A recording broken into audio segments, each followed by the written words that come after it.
Oh, wow. The last 30 seconds just be fist pumping, huh? Let's go. 801 Tuesday show. We got our the loyal streamers already in the chat. Let's go. Guys, thank you guys, everyone joining in right now. It is the Tuesday show, Americanos Podcast. We are back after the weekend.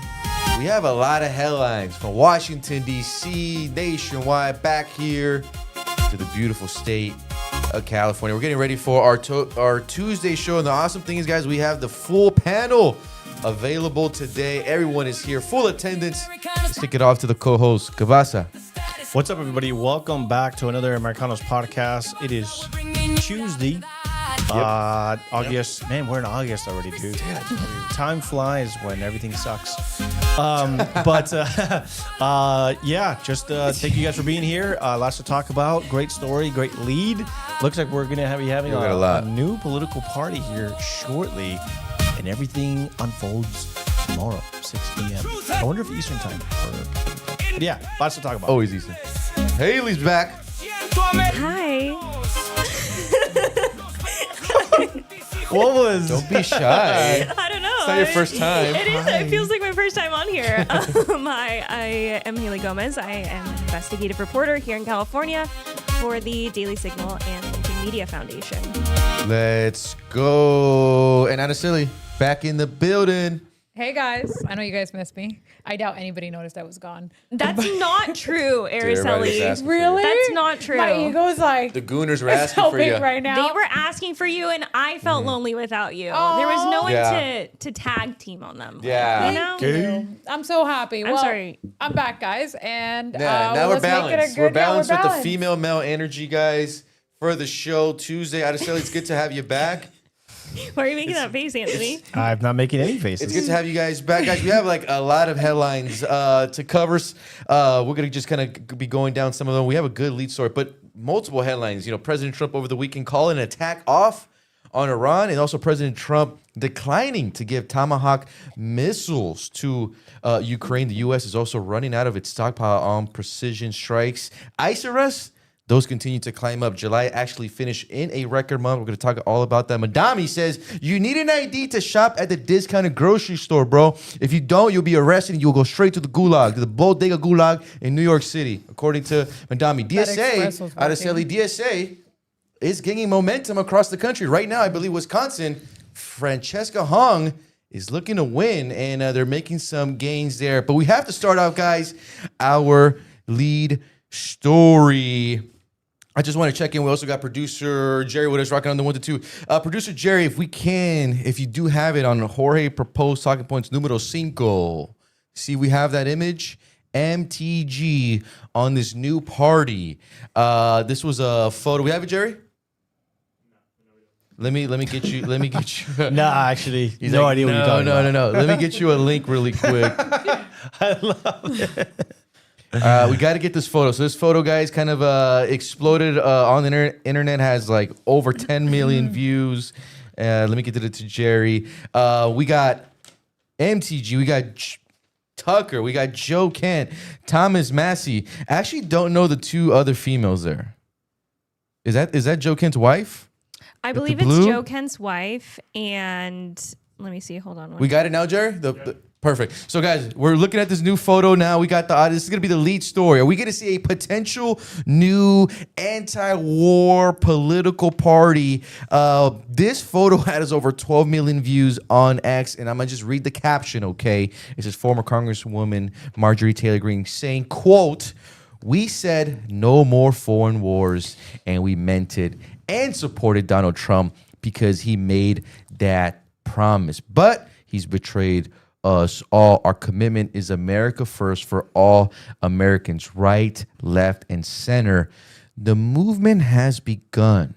And what's interesting, guys, is Tucker Carlson show tweeting today that they have a major announcement for tomorrow. So are we going to see kind of this new populist, anti-war, anti-Israel political party, right? I mean, it's going to have to be anti-Israel. It can't be pro-Israel, this new party. I did actually, guys, before we get everyone to react, if we can, producer Jerry, I'm going to send you a new link. This is actually a new interview coming from MTG that she gave to Brandon Straka, kind of a bit talking about the disappointment in Donald Trump in this potential new political party. We're going to listen to the sound, and then we'll have the panel react. What are your thoughts on?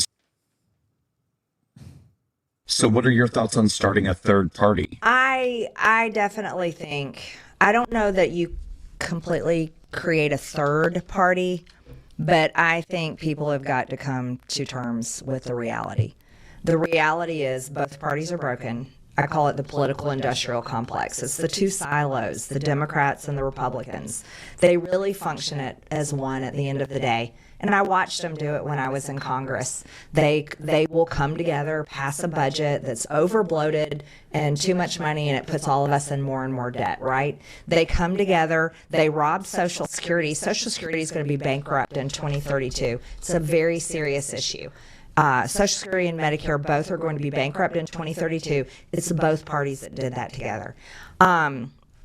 No, but it's a very serious problem, and you're seeing populist voters on the left and populist voters on the right are not able to break the two silos. Right there. They're not. Cut it there, Jerry. And so this is...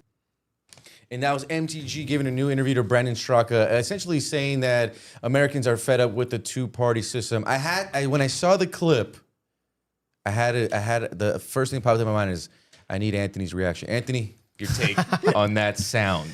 Yeah, I mean, I'll be honest. I know that people and Americans have been talking about this for quite some time, just kind of creating like a third party. Technically speaking, I think we have like 10 political parties, but obviously, you get the Tea Party, the Green Party, the Libertarian Party, the Independent Party, but none of them have really grown in size or have been able to really harness that kind of political power that obviously the Democrats and the Republicans have. In many ways, I think we kind of stand to benefit from that. I know Canada and the UK kind of has like this parliamentarian way of doing things where they have all these different political parties, and Mexico, don't they have like the PRI and they got like all Israel this has stuff. a lot of political parties, dude. Oh, Israel does? Yeah. Oh, you're really tapped into the Israeli Oh, I'm politics? super tapped. You're just locked in? Kiss So the wall and locked. everything. Yeah, kissing. Oh, you're going to Israel, right? You said? So I just... Do they got carne asada out there? And you know what? You should. Hey. But here's what I'll say is, although it sounds great in theory, and people have been saying this for quite some time, even when Donald Trump lost in 2020, regardless if you believe it was a rigged election, people were saying he should just start his own party, the America First Party, et cetera. And the problem is that realistically, we need to take a look and I think grab some cues from the Democrats.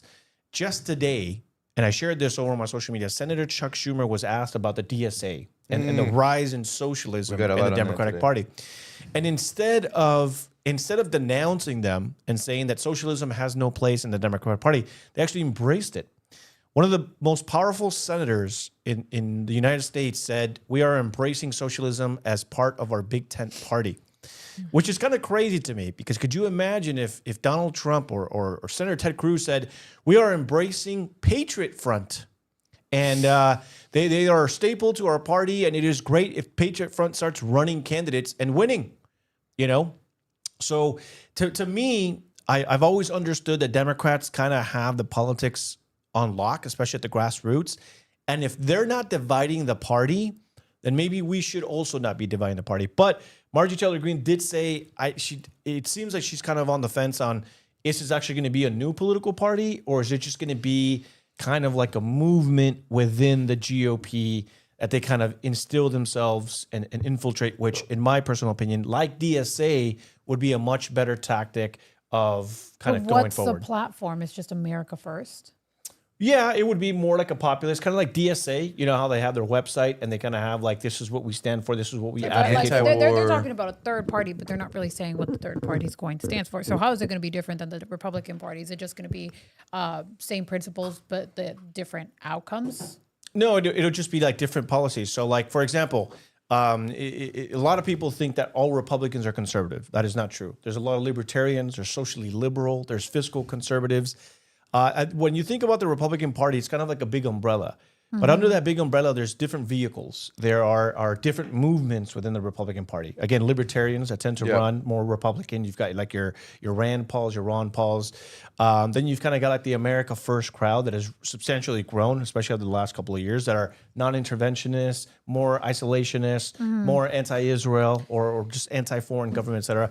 So what I could see kind of happening is, again, taking the DSA module in which they say, yes, we are Democrats, but we're also socialists. And so I think that it could be more like of a nationalist movement within the GOP. And it's like, we're going to start running our own candidates that identify as this. As America First. Exactly. As we are the America First candidates. Exactly. I mean, I think it's great that they're leaning into the DSA, right? Because it's going to alienate a lot of the demographics that they actually lean on to win elections, like Hispanics. The immigrant populations, my parents didn't come into this country thinking, yeah, I can't wait to go into those government-run grocery stores. A lot of people came running from that. The dream in America is ownership, and socialists, especially the DSA, that's not what they're advocating for. They're not trying to fix capitalism, which nothing is perfect. There's always ways to fix things. What they're advocating for is the end of the American dream. So the more they lean into it, we're watching the Democratic Party fall apart. Yeah, and I would just say, like, just to kind of end that, is that if this does become like a completely new political party, I do believe that it's going to hurt the Republicans in the long run, but especially in the short run. I think all it will do is bring in more Republicans toward that party, which obviously minimizes Republican voters across the nation. It'll hurt Republican candidates, regardless of how they identify as, because it's just... The reality is, you're not going to tap into the Democrats, bro. No socialist is going to look at Tucker Carlson and say, yes, I can't wait, to become part of Tucker's new political party. So I think and I hope that it turns out to be more like that, more like we are this branch of the GOP and we kind of have to work from it on the inside. But if you have Marjorie Taylor Greene already saying that the two-party system is broken, I don't know how would you say the two-party system is broken, but then you make a movement in one of those parties? So I feel like it could just be a completely separate party, which... It looks like it's going to be completely separate. I just think it's going to completely destroy the GOP platform. Like, Republicans will lose. That's assuming they can get enough movement in that party. This is Tucker Carlson's tweet 3 years ago. 3 hours ago. He puts, MAGA was betrayed. My boy went all the way back. He says, MAGA was betrayed. We all were. It's time for a new path forward. More tomorrow night at 6 p.m. Eastern. TuckerCarlson.com. That sounds like a new political party. It's also, we also know that, Tucker is a big supporter of Vance. Vance is kind of used as like the anti-war candidate. I don't know, Haley, what was your reaction to the photo and like, how did we get here? I think the question of how we got here is a really big, important aspect to this. I'm a Tucker fan. I worked for Daily Caller. I crossed over with TCN, so that is something that is very public on my profile. What's the big words? What's TCN? Tucker Carlson Network. I have supported Tucker in a lot of ways that I think, I'm really grateful for, because I think he's one of the people, to me, coming up in journalism, is someone that broke the mold of...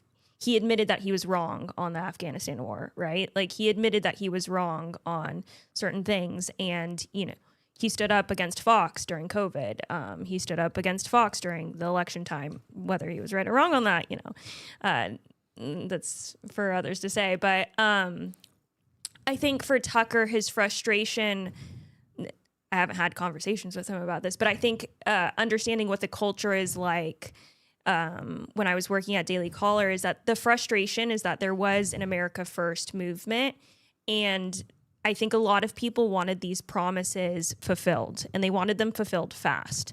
And I think with that not happening, I actually don't see it becoming more so of a party, but like a grassroots movement, which I think is necessary a little bit for the Republicans, right? Because if you think about something like MAHA isn't stemmed from Republicans. It was stemmed from RFK Jr. And a lot of that was crunchy Democrat moms out here in California. They lean moderately liberal, sometimes a little bit on the progressive side. But at the end of the day, their focus was about their families, and they really got conflicted during COVID. And so conservatives got a hold of Maha because you pulled RFK Jr. in. So you got this whole new group. Like you said, Republicans aren't really made up of just conservative people. Correct. And I think in order to grasp this and keep the America First people on, you have to have some type of movement that is advocating for them. Because if they feel like there is no point, then you get the Fuenteses who say, why are you voting then? What the point? What is your point to vote? You might as well just vote for Democrats at this point. You might as well just vote for the socialists because it's an experiment at this point. So I think that I could be wrong. It could be a party. You know, Marjorie could be advocating for a new party with her and Massey leading it. But I think more so what Tucker has normally done, he's turned down the idea of running for president. He's turned down the idea of running into the White House, any type of campaign or something like that. He has been a big supporter of Vance. I think what he has been an advocate for the last few years or so has been an America First movement.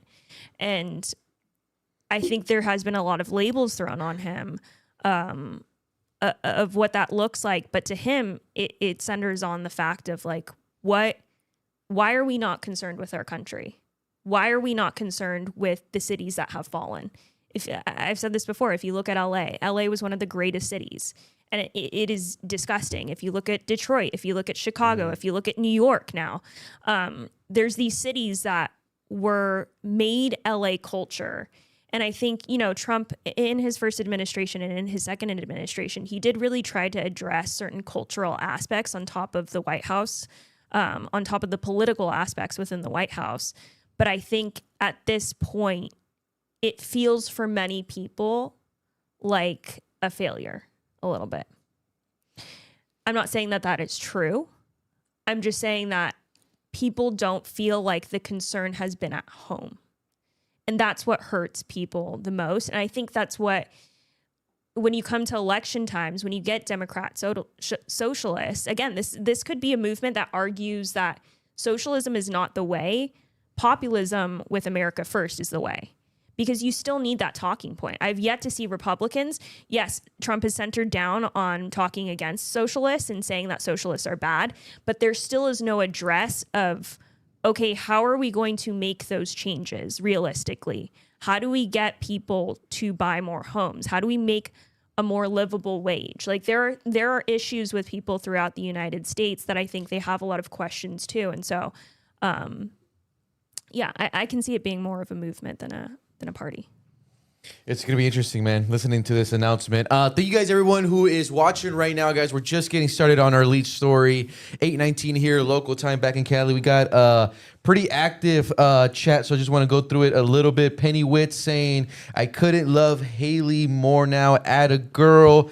TBWY Studios, thank you, saying Tucker probably still getting paid from Qatar. Richard Sweet 7842 saying, I don't trust Tucker. Dude is bought out. So is MTG. Met Bear 3 saying those people resign from politics. Richard Sweet 7842, you need an ID to enter their government grocery stores, but not voting for the person who holds the nuclear votes. Thank you guys, everyone joining in. On that, real quick note, I did want to throw that in there. I do feel, because I've been following kind of like the political realignment within the GOP, and I think you're right, Haley, in that there are a lot of frustrated Republicans. Obviously, you've got people like Theo Vaughn, you've had people like Joe Rogan, a lot of the people that just feel very frustrated with the Trump administration saying, he let us down, and frustration here and there. And what I just think is a little bit, and this might be like a little bit niche to say, is that Nick Fuentes has kind of been like the leading voice in that, in kind of saying, I'm not voting for Donald Trump in 2024. We are the America First movement. We are the Groypers. We are this and that. And it's just a little bit odd to me, maybe the timing. And again, maybe you might know what I'm talking about or not, but it's interesting to me that all of a sudden Nick Fuentes kind of got mainstreamed a little bit. There was like that little run that he did where he was kind of like... He went on like PVD. Patrick Channel McDavid. 5. He went Channel 5. He also did Tucker Carlson. Yeah. And then even Candace Owens had him. Yeah. You know, and what was interesting that all that came out of that was more attacks.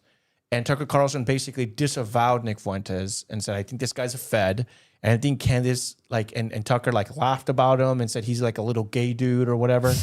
So what's interesting what's interesting to me is that they platformed him and they really pushed him hardcore. And then they disavowed him, called him a racist, and they said, this guy's not America first.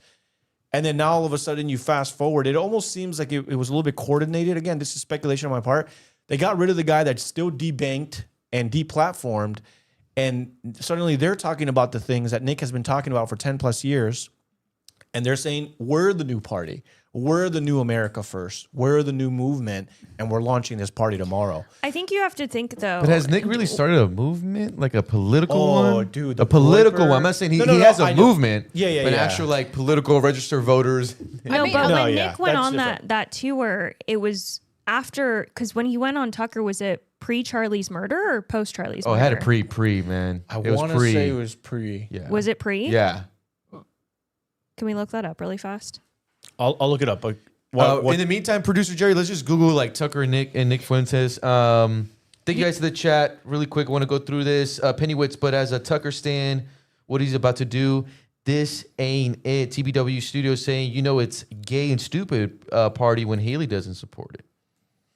We got Limes and Lily saying, like the video, guys. Yes, please, guys, like the video, share, subscribe. Thank you, everyone. Once again, guys, I highly encourage you, if you're watching, join the chat, comment live. You could, comment on some of the stories, ask questions. We highly recommend that you. Was it? Yeah. Okay. So it was after. After. October Yeah. 27th, 2025. It was after, because I remember that because if you remember, after Charlie's murder, there was a lot of movement of, you killed the nice guy, look at who's coming up next. That's right. Yep. And so there was a lot of pressure for public people like Tucker to kind of just see what is out there that that people online keep talking about for Fuentes. Who is he essentially? Mm-hmm. And I think that was an important aspect to kind of, personally, I liked the interview with Tucker because Tucker allowed him to just kind of tell his story. Right. He gave him pushback, but it was almost like you could tell the age you could tell the maturity difference really, really well. Not to say that Nick is super immature, but there were some differences within, when Nick was talking about marriage. Tucker has been in a long time marriage with his sweetheart for years. And so there was a very big difference between Tucker didn't scold him, but it was more like, no, I don't think that. I think he was trying to coach him a little bit of hey, I think you're a little off on this. Let me tell you why, because I've gone through this. And I appreciated that style. I appreciate that within Tucker because I think it's more than just constantly yelling at someone. And for Fuentes, he's been yelled at this entire time. And so it's you kind of have to give him that space of letting him say his piece and then kind of being okay, well, I don't agree with that at all. And I think that's perfectly fine. Araceli, any reaction on this and maybe why this is happening now? So I'm a free speech advocate. I genuinely don't care I what people usually have to say. I had nothing against Nick Fuentes up until he started arguing the semantics of pedophilia and the other words. And there was pederast or whatever. No, there's another word for it because pedophilia would be prepubescent, and they were just arguing semantics. He got on a live with I don't know if it was Destiny or some other liberal streamer, and they started talking about dating underage girls. So that is where I would draw the line on somebody. I don't care what your political opinions are. Yeah. But when these are the conversations you're having, this is why he also he contributed to his downfall. He went from being mainstream because now he was opposing the establishment and people were looking for an alternative to Charlie, but he ended up being an extreme alternative that represented almost everything Charlie was against. So I think that's why he stopped being as popular online as he was before. He did this to himself. Really quick, guys, I do want to we got a $5 super chat. Thank you. It's our first one of the nights. It is from Why Are You Joto? I was told I have to be here or I was gay. Well, thank you, man. That's true. If you're not here, you're gay. I hope you know that. Wow, you pronounced that really well. Good job, Jorge. And even if you are here, So does that mean that I was You gay are. for a week? Because I was gone for a week. No, but you tuned in Oh, you're right. So I was only gay for like 3 days. Nice. at the bar. well, guys, that's our lead story. Well, I guess we'll just have to wait to see what Tucker Carlson announces tomorrow. This is like a legit, new political party, new movement. It starts to sound like that if you're listening to the language. You want to keep guys kind of here moving along here to our next story. I want to get into actually, if we can, producer Jerry, let's get into Anthony's story on Mandami and now needing a government ID to shop at these discounted grocery stores. This was starting to make the rounds online. This is kind of funny, right? You have no ID in there. You could possibly get sent to the bodega gulags. But Anthony, what was your The Bulags. what was your reaction to the story? And this one definitely made the rounds on X.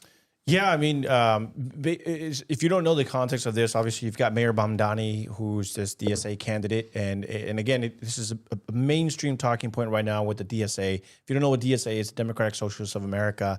You and I have actually been covering DSA for years now because we always see them out there at the protests. They've got like those red banners out there with like the roses. So you guys at the didn't end. stop them with your protests? Unfortunately, How am I no. All I hear is that you guys spent years on this and failed to stop them.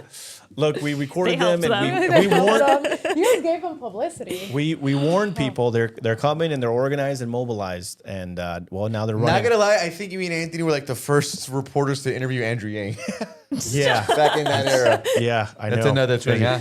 huh? But obviously he's opening up these government-run stores, basically government subsidized, where everything's going to be 30% cheaper, et cetera.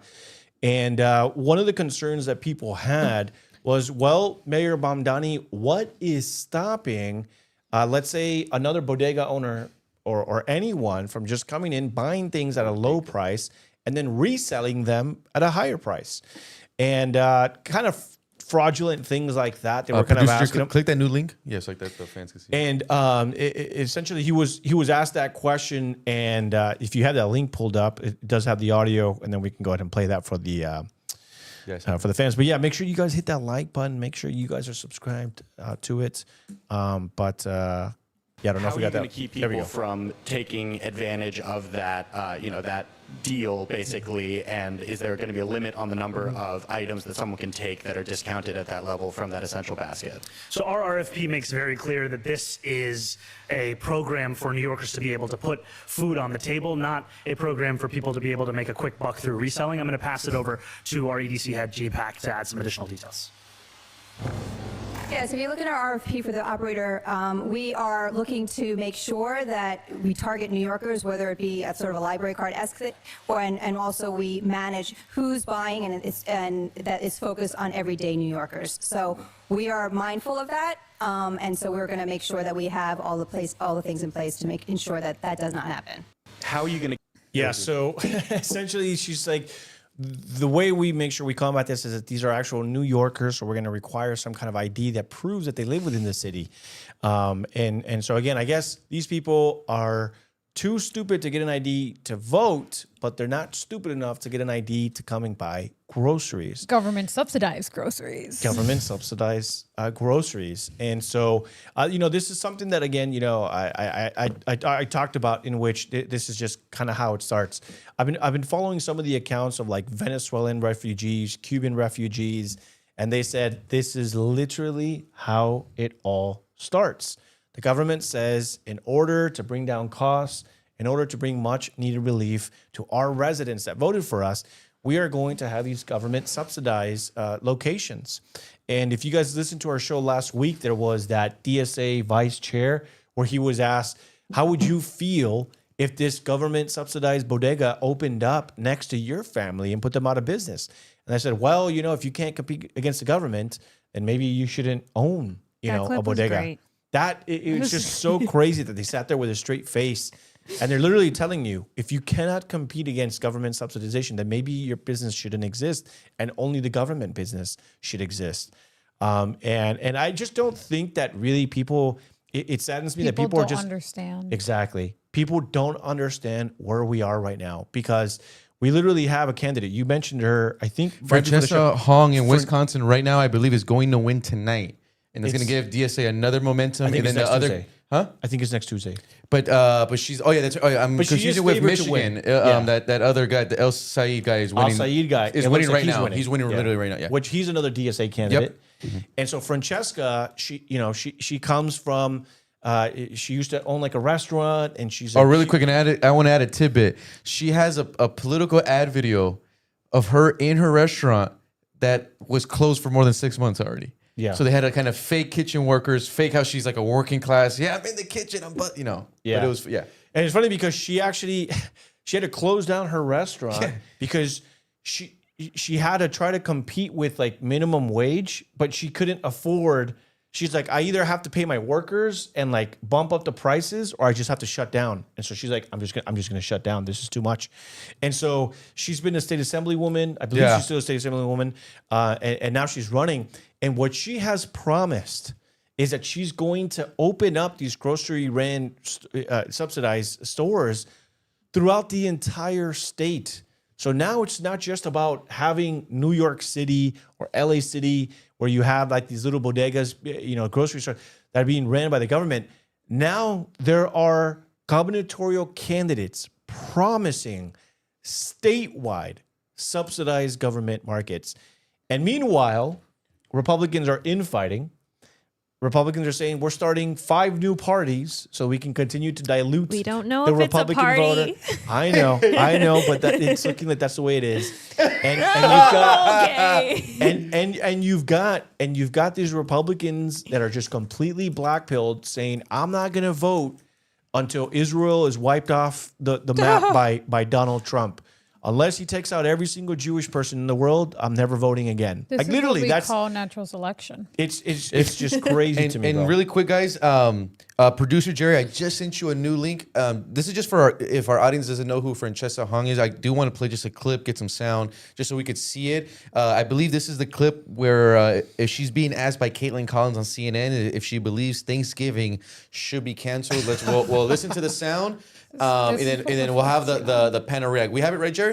Perfect. You Let's play talked it. about your past positions that he keeps highlighting and, obviously likely would continue to do so before November should you win. One thing that they brought up as well was a post from you in 2021 where you said Americans should cancel Thanksgiving, should have done this in 1621.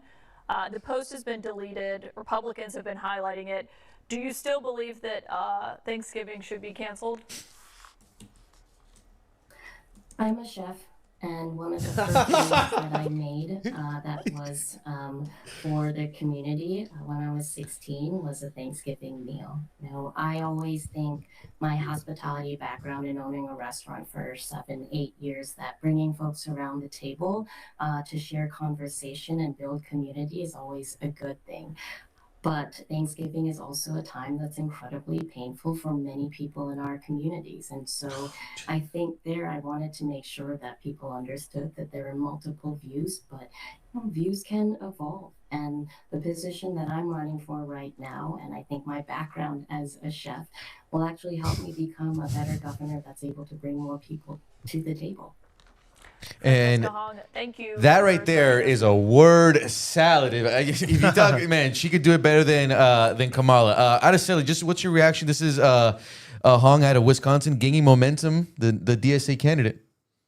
Well, I did want to give my opinion on the grocery stores.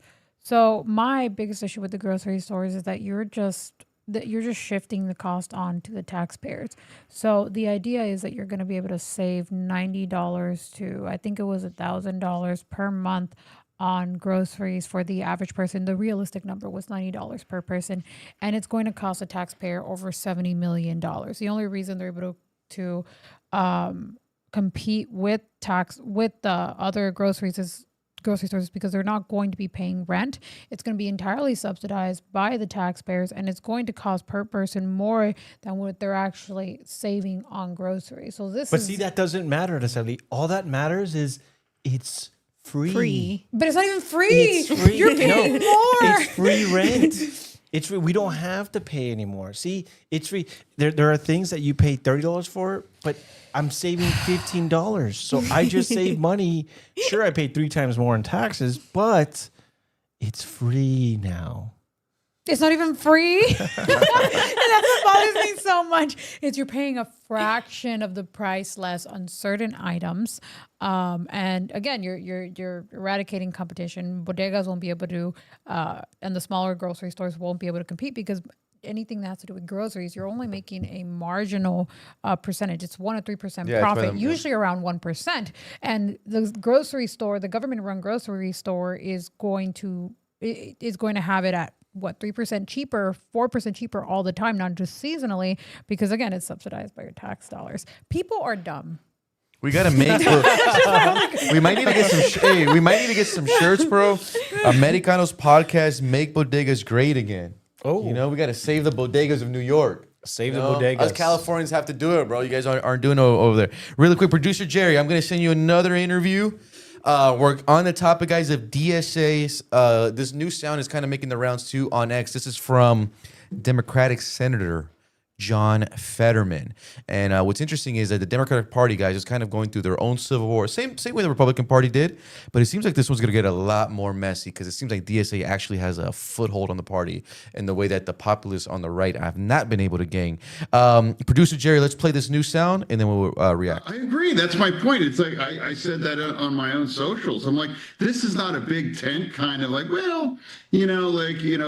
abolish prisons, abolish the border, abolish the presidency, abolish the Pentagon. I mean, these are crazy people. And now they are electing people across our country. Colorado, even in my own state, definitely in New York City right now. And some of those people like Mandami are doing dangerous things. I'm going to arrest so-and-so in Pennsylvania, or you're not welcome here in my state. He's a clown, and now he's putting the list of people that owns homes in New York. Don't put people on lists. They haven't done anything wrong. And they're behaving in truly bizarre ways. And that seems like what the DSA wants more and more. And now, why aren't more Democrats? It's incumbent on us, Republican and Democrat side, to police your own ranks. Police your own ranks. That's coming from John Fetterman. Before we actually get reaction, guys, we do have another super chat from Win Michelle G. Thank you. $9.99 says, love catching your lives. You guys are doing a fantastic job. Haley, reaction to that John Fetterman sound? I guess it's not too surprising. He's been kind of drifting away from the Dems, huh? Yeah, but do you know how far off the cliff you have to be to have John Fetterman being like, you're crazy? Like, that's insane. The guy who no one thought would make it. And then also when he became senator, came in and has just been a complete, I don't know. I feel like he's just been a complete shock. You mean he's rational? He's like more common sense. Literally, he's a 2012 Democrat. He's like tougher on Dems than like some Republicans are. Yeah, which is crazy to me. So yeah, I just feel like I would like this to see the demographics, like the actual voting demographics for the new elections come in, to see who exactly is voting for the DSA candidates. White people. I mean, overly if educated. it's just like overly educated making white six people. figures. How do you... I feel like they got really pissed off because we went through the BLM stuff and then we proved to them that was all fake. And then we went through the DEI shit. Yeah. And then we reverted back. Trump got rid of that and was like, you guys are psycho. Everyone kind of saw through it. Affirmative action was over. Like, you're done. And I feel like the white overeducated people have just gotten so mad that they have now invested everything within DSA. And it's kind of smart. Like, it truly is kind of smart. What would be smart for a Republican to do is like someone unknown to just like run on a DSA platform and then just flip, like once they got in. That's going to be my next attempt. No, you know what that reminds me of is like those memes where like, oh, I'm anti-Israel. Oh, that means that you must be DSA, right? Oh, yeah. It's like, not quite, buddy. I'm the other kind of anti-Israel. Got him. I think at this point, because it's like, how do you educate someone that's overeducated already. You have to deprogram them. Or deport Yeah, but them. you just Deport them. deport them. Honestly, you can't. Deport them to Cuba. No, honest question is, how do you deprogram them? You let them learn through assimilation No, to you an can't. actual It's not possible. communist or socialist I've been to country. Portland. Those whites cannot be Right? deprogrammed. It's Yeah, over. They They're can be. gonna- Send them to Cuba. Send them They're to gonna communist die socialist socialist. countries. That's just Not if the they reality. live in a socialist country. But they'll never move. So we How give do them. you- Or they might live do long we have enough to to give turn them into a one state? communist. Like, do This we is have what we to? do. We'll give them Seattle. We invite a socialist on here. We tell them that if they really believe, whatever ideology that they have, Do we know any socialists? that they should, I like how we all looked at Jerry at one point. It's our producer. I was like, they should switch with a brown person, and since that's what they advocate for in a communist country, and then oh my god, that would make a great TV show. one Really quick, What I never understand is, like, you hate America so much that you think that we should abolish everything. Why not just go live in a socialist country?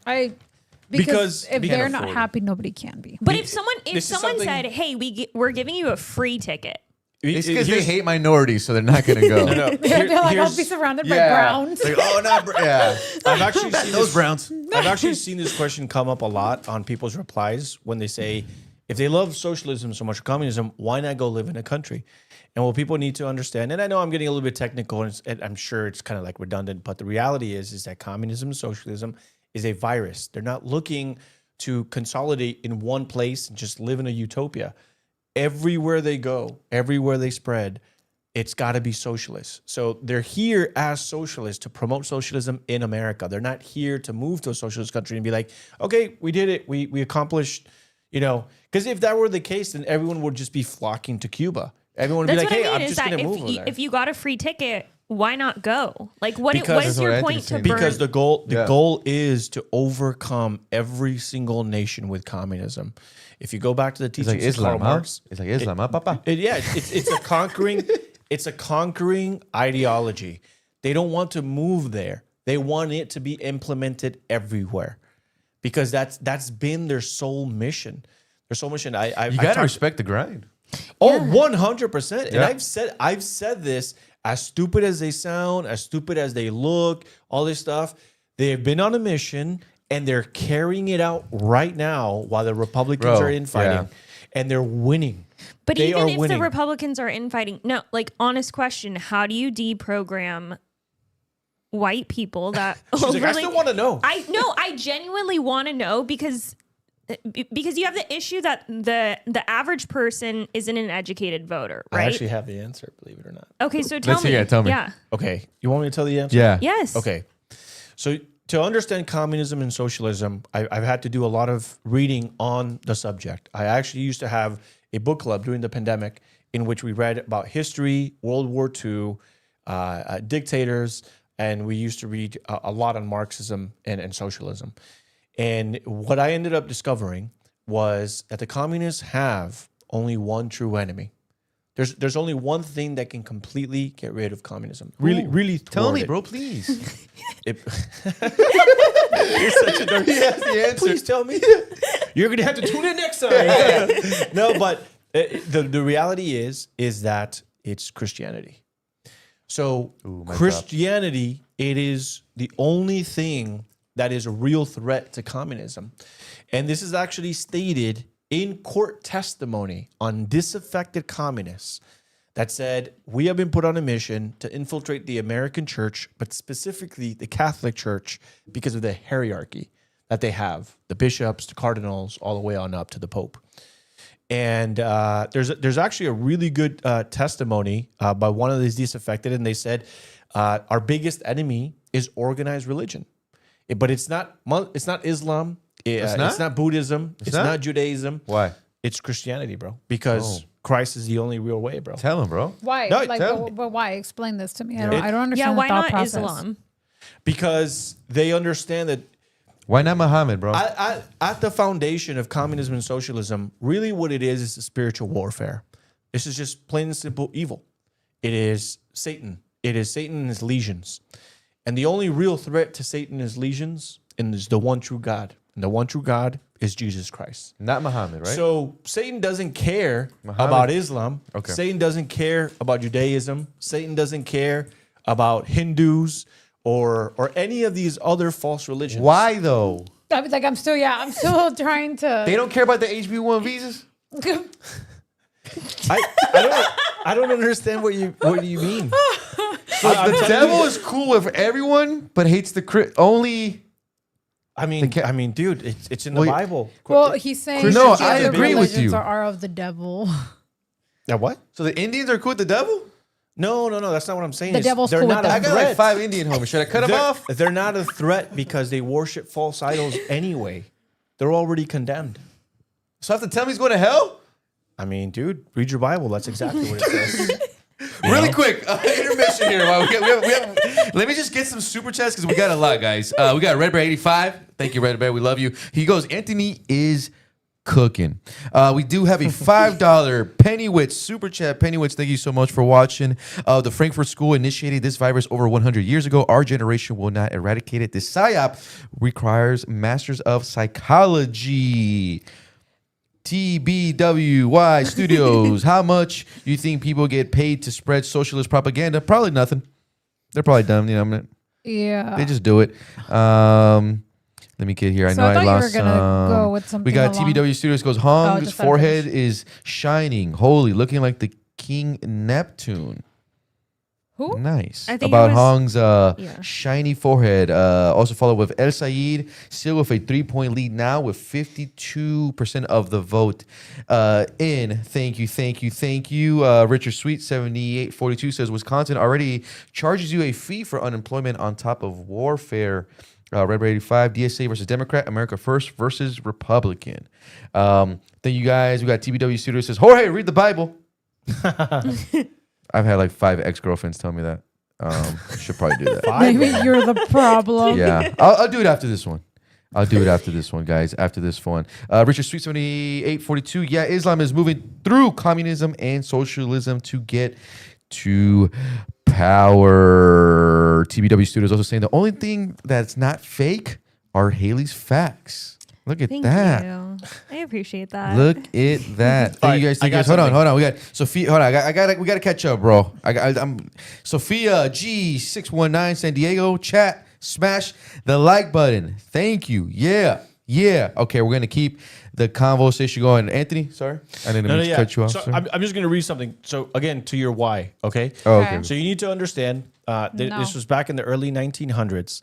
Okay, this is Dr. Bella Dodd, who was an immigrant that came into America to instill communism. I know you got ADHD, but I need you to listen because you I asked am why. listening. Okay, this is a sworn testimony. Listen. This is a sworn testimony by a disaffected communist who became Christian. This is what she had to say. In the late 1920s and 30s, I personally put 1,100 men into the priesthood in order to weaken the Catholic Church from within. The idea was for these men to be ordained and progress to positions of influence and authority as monsignors and bishops, so basically ranks within the Catholic Church. Right now, they are in the highest places where they are working to bring about change in order to weaken the church's effectiveness against communism. These changes will be so drastic that you will not even recognize the church. Of all the world's religions, the Christian church was the only one feared by the communists, for it was its only effective opponent. Why? The whole idea was to destroy. Do you not understand what church is? Do you not understand why the church is? Isn't your dad a pastor? He is, but I'm just explaining why. I just want an explanation as to why they're the only ones. Is it because her communism? dad's cool with communism, bro. Because communism is atheism, which is Satanism. Is it atheism? Well, I mean, that's where I was. I like it when you That was break where it my down like question was going, right? Because communism depends on your alliance being your loyalty and alliance being completely to the state. As opposed, that is their false idea. That is their false So they ideology. don't believe in God, so therefore government is their God. That is why they're so loyal. That's why they don't need to be paid to go out and promote Christians, socialism. it has to be God is number one, which is also why Exactly. it's okay as a Christian to you're not prioritizing this country, but this is a country that was built under religion. But this and is God. why I especially hate when Christians say, "Oh, this wasn't really a Christian country." Blah, blah, blah. I'm like, dude, this is one all, nation under But God. right, but listen to this. It's real quick. I'm almost done. Sorry. I'm almost done. It says, of all the world's religions, the Christian church was the only one feared by the communists, for it was its only effective opponent. The whole idea, and you're going to listen to this and you're going to understand why. The whole idea was to destroy not the institution of the church, but rather the faith of the people, and even use the institution of the church, if possible, to destroy the faith through the promotion of a pseudo-religion, something that resembled Christianity, but was not the real thing. Once the faith was destroyed, there would be a guilt complex introduced into Christians to label the church as being oppressive, authoritarian, full of prejudices, arrogant in claiming to be the sole possessor of truth, which is why you have so many Christians saying, oh, you don't have to be Christian as long as you believe in something. They've already been indoctrinated. They're working on the weak Christians. Full of prejudice, arrogant in claiming to be the sole possessor of truth, and responsible for the divisions of religious bodies throughout the centuries. This would be necessary in order to shame church leaders into an openness to the world and to a more flexible attitude toward all religions and philosophies. The communists would then exploit this openness in order to undermine the church and its hosting nations. So this are you was saying back that in the early 1900s. These people, and you're absolutely right, bro. I actually respect socialists. I actually respect communists because they have been doing this. This has been a plan set in motion in America since the early 1900s, since even before then, if you really read up these history books. And it's taken them this long, bro.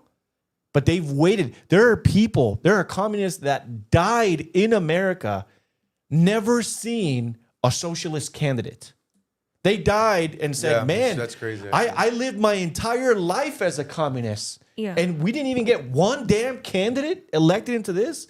But hey, Republicans didn't get one thing under Trump 2.0. They're like, oh, we got to start a whole new party. We gotta tear it all down. We gotta, and this is why I get so angry, bro. Because it's like, dude, these people are so dedicated. They will die living the mission and say, hopefully my children or my grandchildren will one day elect a socialist in America. Well, then would you say, are the churches in America failing? Oh, 100%. I mean, think look at the that's- pandemic. Well, then I think that's the issue and not the party itself. The issue is that the Agreed. churches have failed Yes. outside of the party. Yes, the party has its own infighting. It's kind of like we say we're not like conservative Christians. It's just a Christian alone. Yes, I happen to adopt conservative values because of my faith, not the reverse. I didn't become a Christian because I was conservative. Right. And that's the thing is you can't be a conservative. If you look back at the teachings of Edmund Burke, who was really responsible for the Western conservative movement and the basic foundation and principles of it, it's all based on Christianity. Yeah. Which is why when I think of like people that say, oh, I'm gay and conservative, technically that's an oxymoron. You cannot be gay and conservative just the same way you cannot be gay and be a Christian, or at least carry out. It depends what conservative values you're preserving. So you can be selective about. But the by values nature, that you're again, preserving. you can't just apply your Can you own be an reason. alcoholic and a Christian? No. You'd be a bad Christian, but you can be a Christian, correct? There's no such thing as a bad Christian. You're There either is a such thing Christian or because you're everybody's not. a bad Christian. We're all sinners. No, not That's the whole everyone's a premise bad. of it. Yeah, you but haven't sinned today. I'm sure I have. Right, that's nothing my that point, I can right? that comes to my point. Right, but here's the difference, okay? And I argue this point with a lot of the people like, oh well, who are you to judge the gay people and this It's is not. that? It's not judgment. That's hold on. that's what the Bible says, right? It's wrong, but I can acknowledge that Okay. it's biblically wrong. But that doesn't change the fact that you can be a Christian and still sin. Okay, but do you wake up every single day as a Christian and say, I cannot wait to sin today? No. Okay, wait. So, okay with that. Do you wake up and you say, I'm going to, hold on. Interesting. Wait, exactly. I know it's interesting. No. But do you wake up and do you say, I'm going to sin today? I can't, that moment's going to come. I cannot wait for it. So again, that is an interesting take. But then, would you have the same thought process about people who engage in things like premarital sex because it is a sin, and Of they cour- have of the course, same yeah. they have the same thought process. Of course. So they're not the only Sin is sin. people, right? Right. But again, there's a huge difference.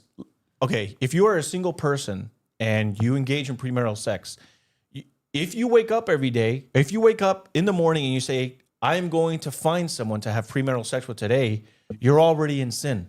That's not being a bad Christian. You're just already, because you're premeditating the sin. So the difference is with someone that's in a homosexual relationship is from the moment they wake up to the moment they go to sleep, they defy God because they say, I'm in this relationship and I'm going to continue to sin no matter what. There's no point in that day as a homosexual, if you're living out the sin, in which you are a good Christian that day. You hear that, Jerry? Because the entire day you are living in defiance of God. That is the difference between, say, a drug addict or an alcoholic. That alcoholic can wake up and say, I hope and I pray that today I can leave alcohol. And that is the difference between the drug addict that says, hey, I haven't done drugs in a week. That's not true. I'm hoping today. Most people don't. Most of the alcoholics or drug addicts don't wake up and say, I hope today's the day I stop doing it. They'll wake up. I mean, you don't really know, though, because I know drug addicts, I know alcoholics, and I've talked with them. And they're like, dude, every day I wake up and I wish I can quit. I just say, God, please help me quit. But then they just fall into sin. I like that. Let it simmer. I still don't see. I don't still. Okay, so everybody sins. It's. Talk on the mic. Talk on the mic so everyone can hear you. So Eat the mic. So Red Bear can hear you.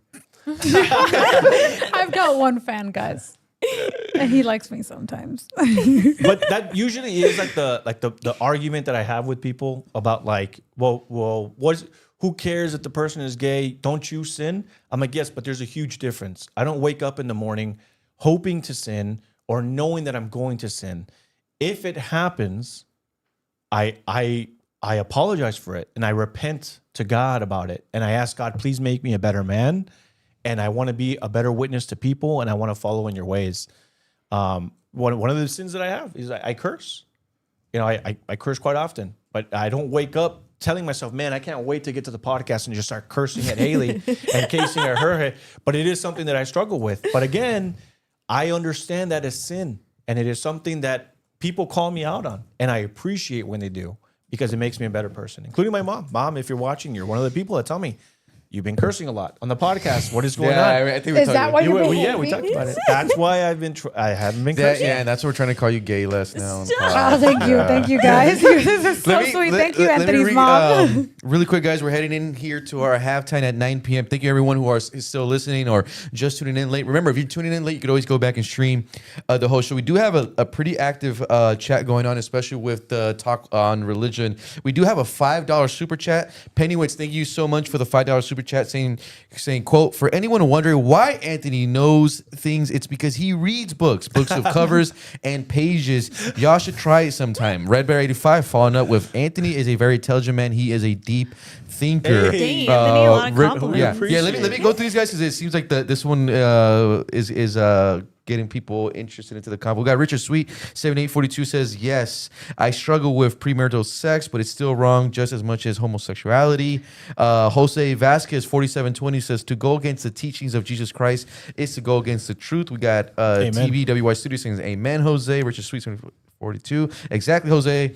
Thank you guys. I'm trying to get through all these. We have a lot here coming in. But yeah, we're now, guys, reaching that halftime at the show, 9 p.m. Thank you, everyone, for tuning in, especially for everyone that is watching from the East Coast. It's midnight there. In the East Coast, we got people working graveyard shifts, putting the kids to bed. Thank you, everyone. We got Paulette Comer even says, tuning in late, we'll rewatch later. Yeah, always rewatch. But if you're tuning in now, guys, you guys could actually join the conversation, join the chat. We'll read them here live. I do kind of want to move on to some of our other stories, guys. Another one kind of making the rounds here. I'm going to get this link to our producer. Oh, can I actually do a quick update? Yes, sir. Okay. I don't know if you guys saw Perez Hilton. There was that video. So if you guys don't know Perez Hilton, he used to work at TMZ or something like that, right? He's like that huge celebrity. Gossip. He had his where are we going his here? own Where are we going here with column. this? He has a what? He had his own like outlet.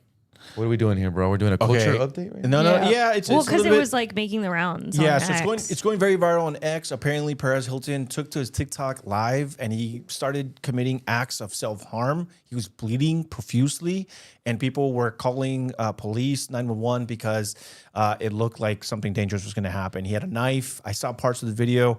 If you're very squeamish, you definitely don't want to see. But we do have an update because some of you were asking me over on Telegram.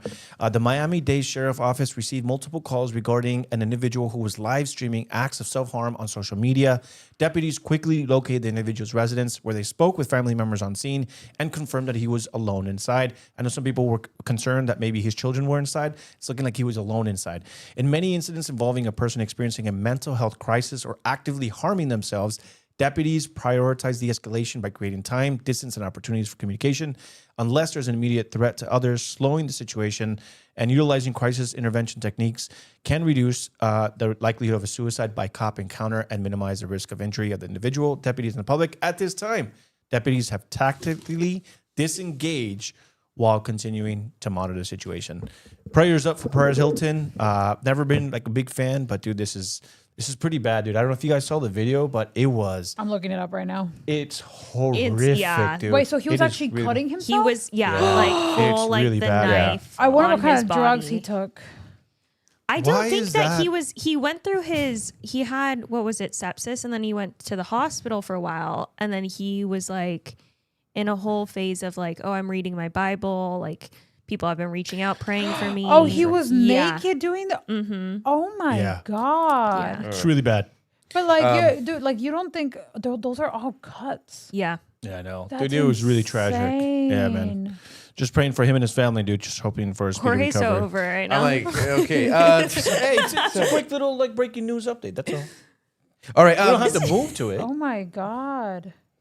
She's still. No, because like I thought it was something else. I thought like it's because Jorge hasn't seen the video. I feel like if you saw the I video. saw like a picture of it. I'm like, I know, but the picture versus the video was like, extremely gruesome. like, look. I'm not watching that, bro. I'm not watching that. Jorge! I'm not watching that. he's just like laughing. He's cutting himself over and himself. over again. He's just like laughing. He also has 3 kids. Yeah, I think. I don't know if his kids were Have at they the given house. an update? Wait, what was the update? He just literally did the update. Yeah, you're cool. You read the statement. The whole time she looked, you were like, is there an update? I'm like, You read the statement. I was looking for the video. Sorry, guys. I was watching the video. No, it's okay. It's the okay. update is that the police Yeah. are monitoring the situation and they don't want to come too close because they think that he might actually off himself. So Oh, wow. that's it. All right, go I ahead. think that Sorry. they were out. Yeah, see? He was on see, live Jorge? with people. Jerry, Yeah, now the producer's watching the Yeah. video. Dude, Yeah. it was well, gruesome, I think bro. at the last end part of his live, the cops were outside. Don't Isn't that play what he that was on- saying? Yeah, that's what he was like. He was saying he's that like, the "Come and cops, shoot me," or they're something going to like come that. and shoot me or something. No, he was taunting them. So Like, you're oh, just saying- get in here I and thought he shoot was me just already. saying that they were going to come. I don't know. So you're saying that It he's was not just on really drugs? bad. Like you're not doing this to I think he was this is- maybe having like a mental crisis. I necessarily Yeah. talk into the mic. I don't know. This looks more like drugs. And then the fact that there are people on live with him and they're just like, Yeah, know. that's what That's was crazy, crazy, we're, too. that's like, that's, we've desensitized generations. It's like we can't show the viewers. It's like No, I know. I mean, they probably already watched it. It's a very viral video right now. So and The sounds, though, were like crazy. Crazy. Yeah, I know. I didn't listen to the sounds. I probably the visuals on it The- were just insane. Well, the visuals with the sounds, I feel like made it even worse. Yeah, that was crazy. All right. Oh, he's gonna be so scarred after this. the story that I want to move on to. Back on politics. Producer Jerry sent you a new link. We're going to react to this sound. So right now, guys, back on the issue of immigration. Hold on, before we play, just to provide some context. So a story that is kind of going viral is Tommy Lauren confronting a Texas congressman. This is Pete Sessions. Pete Sessions is looking to support a bill that will grant amnesty to some illegal farm workers. The reason why I also wanted to bring this up is we were speaking actually about this issue on Americanos last week, and it looks like the Trump administration is ramping up those ICE arrests. July finishing a record month, but I want to listen to the sound of Tommy Lauren. We'll then react, and then I actually want to do a follow-up tweet. So let's listen to the sound, and then we'll do a react. Congressman, I appreciate you being on. Listen, it takes guts, and there have been many of your colleagues who have canceled on us, so I give you a whole lot of credit for joining us today, and I want you to know that I deeply appreciate and respect that you're willing to do it and explain to our audience about this bill. So I just have to ask you, if this isn't amnesty, please tell me what I'm misunderstanding. Well, the first thing I'd say is amnesty is when we give citizenship, and that does not do this. But let me go back a little bit, because it's really a story that needs to be told. I am a 32-year member of the Texas Farm Bureau. I represent a rural district, many cow-calf operations and dairy operations, among other agricultural types of business. The important thing for us to remember is that we are losing tens of thousands of family-owned businesses, not just in Texas, but across the country, because of the stresses and strains that come from a variety of factors. Notwithstanding, in Texas, a lot of people who lose their land for solar operations or AI to support data centers. But here's the bottom line. If we do not do something to turn around the loss of family farms, we will first go to corporate farms, and corporate farming will simply take over America, and we will have lost those things that are about family farming in communities. If we do not solve this, and we talk about agriculture being a national security issue, we will have to import our food. And it is literally to that point. We already are faced with heavy imports from Mexico and other places southbound. It is a national security issue that we have family farms, that we have people who can produce our food, and the families are stressed. They're becoming older, and the cost of doing business is driving people out of business. One last point. We spend a lot of time as capitalists talking about the stock market and how great the stock market is. Farmers and ranchers' stock market is in their fields. It is $500,000 combines. It is extensive tubes and piping and water. And they simply are struggling right now, just like anybody else, because of tariffs and the problems that we have with foreign markets. So I have joined G.T. Thompson, a very dear friend of mine, also fellow Eagle Scout, to say we've got to save our family farms. This is about getting enough workers. Congressman, with all due respect, I'm from South Dakota, an agriculture state. I come from a ranching family, and I deeply resent the narrative that family farms and ranches must rely on illegal aliens, otherwise they won't be able to survive. There are a variety of reasons why our farmers and ranchers are perhaps struggling right now. I would love mandatory country of origin labeling. You mentioned foreign products. I certainly agree with you on that point, but to insist that we simply need to have illegal aliens that are willing to work for less, undercutting the American worker and the American farmers and ranchers and helping hands that could make a good living doing this, if not for the influx of illegal aliens on these farms and ranches. I'm sorry, but I deeply resent that. What do you say to the family farmers and ranchers who have a legacy of doing it the right way, who don't hire illegal aliens, and find your comments to be a little offensive to them? Well, first of all, you're the first person that's met that ever stated that. The bottom line is we have tens of thousands of job openings right now in the state of Texas. We cannot fill them. It is hard work. It is getting up at 4 o'clock, and it's living in the right areas. And we have Americans many are willing people. to get up at 4 a.m., sir, with all due respect. Okay, I'm going to turn it to my colleagues now, but I just love deeply resent that assertion. And before actually, guys, I have the panel react. Producer Jerry, I sent you just one more tweet, and if we could just bring it up for the audience. That went extremely viral online. And then Tommy Lauren followed that up with a tweet. We have that up, Jerry? And then I'm just going to read it out loud for everyone. So Tommy Lauren followed up with a very viral tweet saying, "Are you starting to catch on? The greedy people, corporate interests in every industry are using the same narrative, that they just can't find Americans to do the insert job: trucking, farming, construction, housekeeping, coding, healthcare, food service, the list goes on. There's a reason hardworking Americans struggle to make ends meet in 2026. Our entire industries have been outsourced to the highest bidder with the cheapest labor. Disgusting. What's worse, Republicans are parroting this same BS. You might be fine with illegal aliens doing other people's jobs for less until it hits you and your livelihood. Think about that. That tweet exploded online, especially that clip of that confrontation. I think what's interesting, Anthony, is we're getting a peek of the window of what the Republican Party is likely to look once MAGA is done, where it's going to return back to the George Bush era, amnesty, farm workers. Maybe they'll go on Fox News and say, we want the wall bill. But behind, closed doors, they're still, passing bills to lower American wages. But what's your reaction to that one, Anthony, from Tommy Lauren over the weekend? Ironically enough, I posted something similar today. Obama had a speech back in 2008, or when he was running for president in 2008, and Hillary Clinton was on stage too, in which he talked about how under George W. Bush, there was 5 million undocumented workers that had come to the U.S. under George Bush's watch. And he was talking about how we need strong border security. But he even went as far as saying that he would work on the deportations, jobs that belong to Americans. But he even said that he would come after the employers that were hiring illegal undocumented migrants at these places, whether it's the hotel and service industry, whether it was agriculture, et cetera. He actually had a stronger position on illegal immigrants working these jobs than Trump did. Because Trump has he ran on mass deportation, sure, but he's also made clear that maybe we're going to take it easy on the hospitality business, the farms, et cetera. There might be these jobs. And I think that it's been a point that has been stated over and over and over again, in which there are simply jobs that Americans don't want. And it's kind of hard to kind of really get a clear truth on that matter because, like the senator just said, there are 10,000. Yeah, he was saying about how there's thousands of these jobs open and nobody wants them.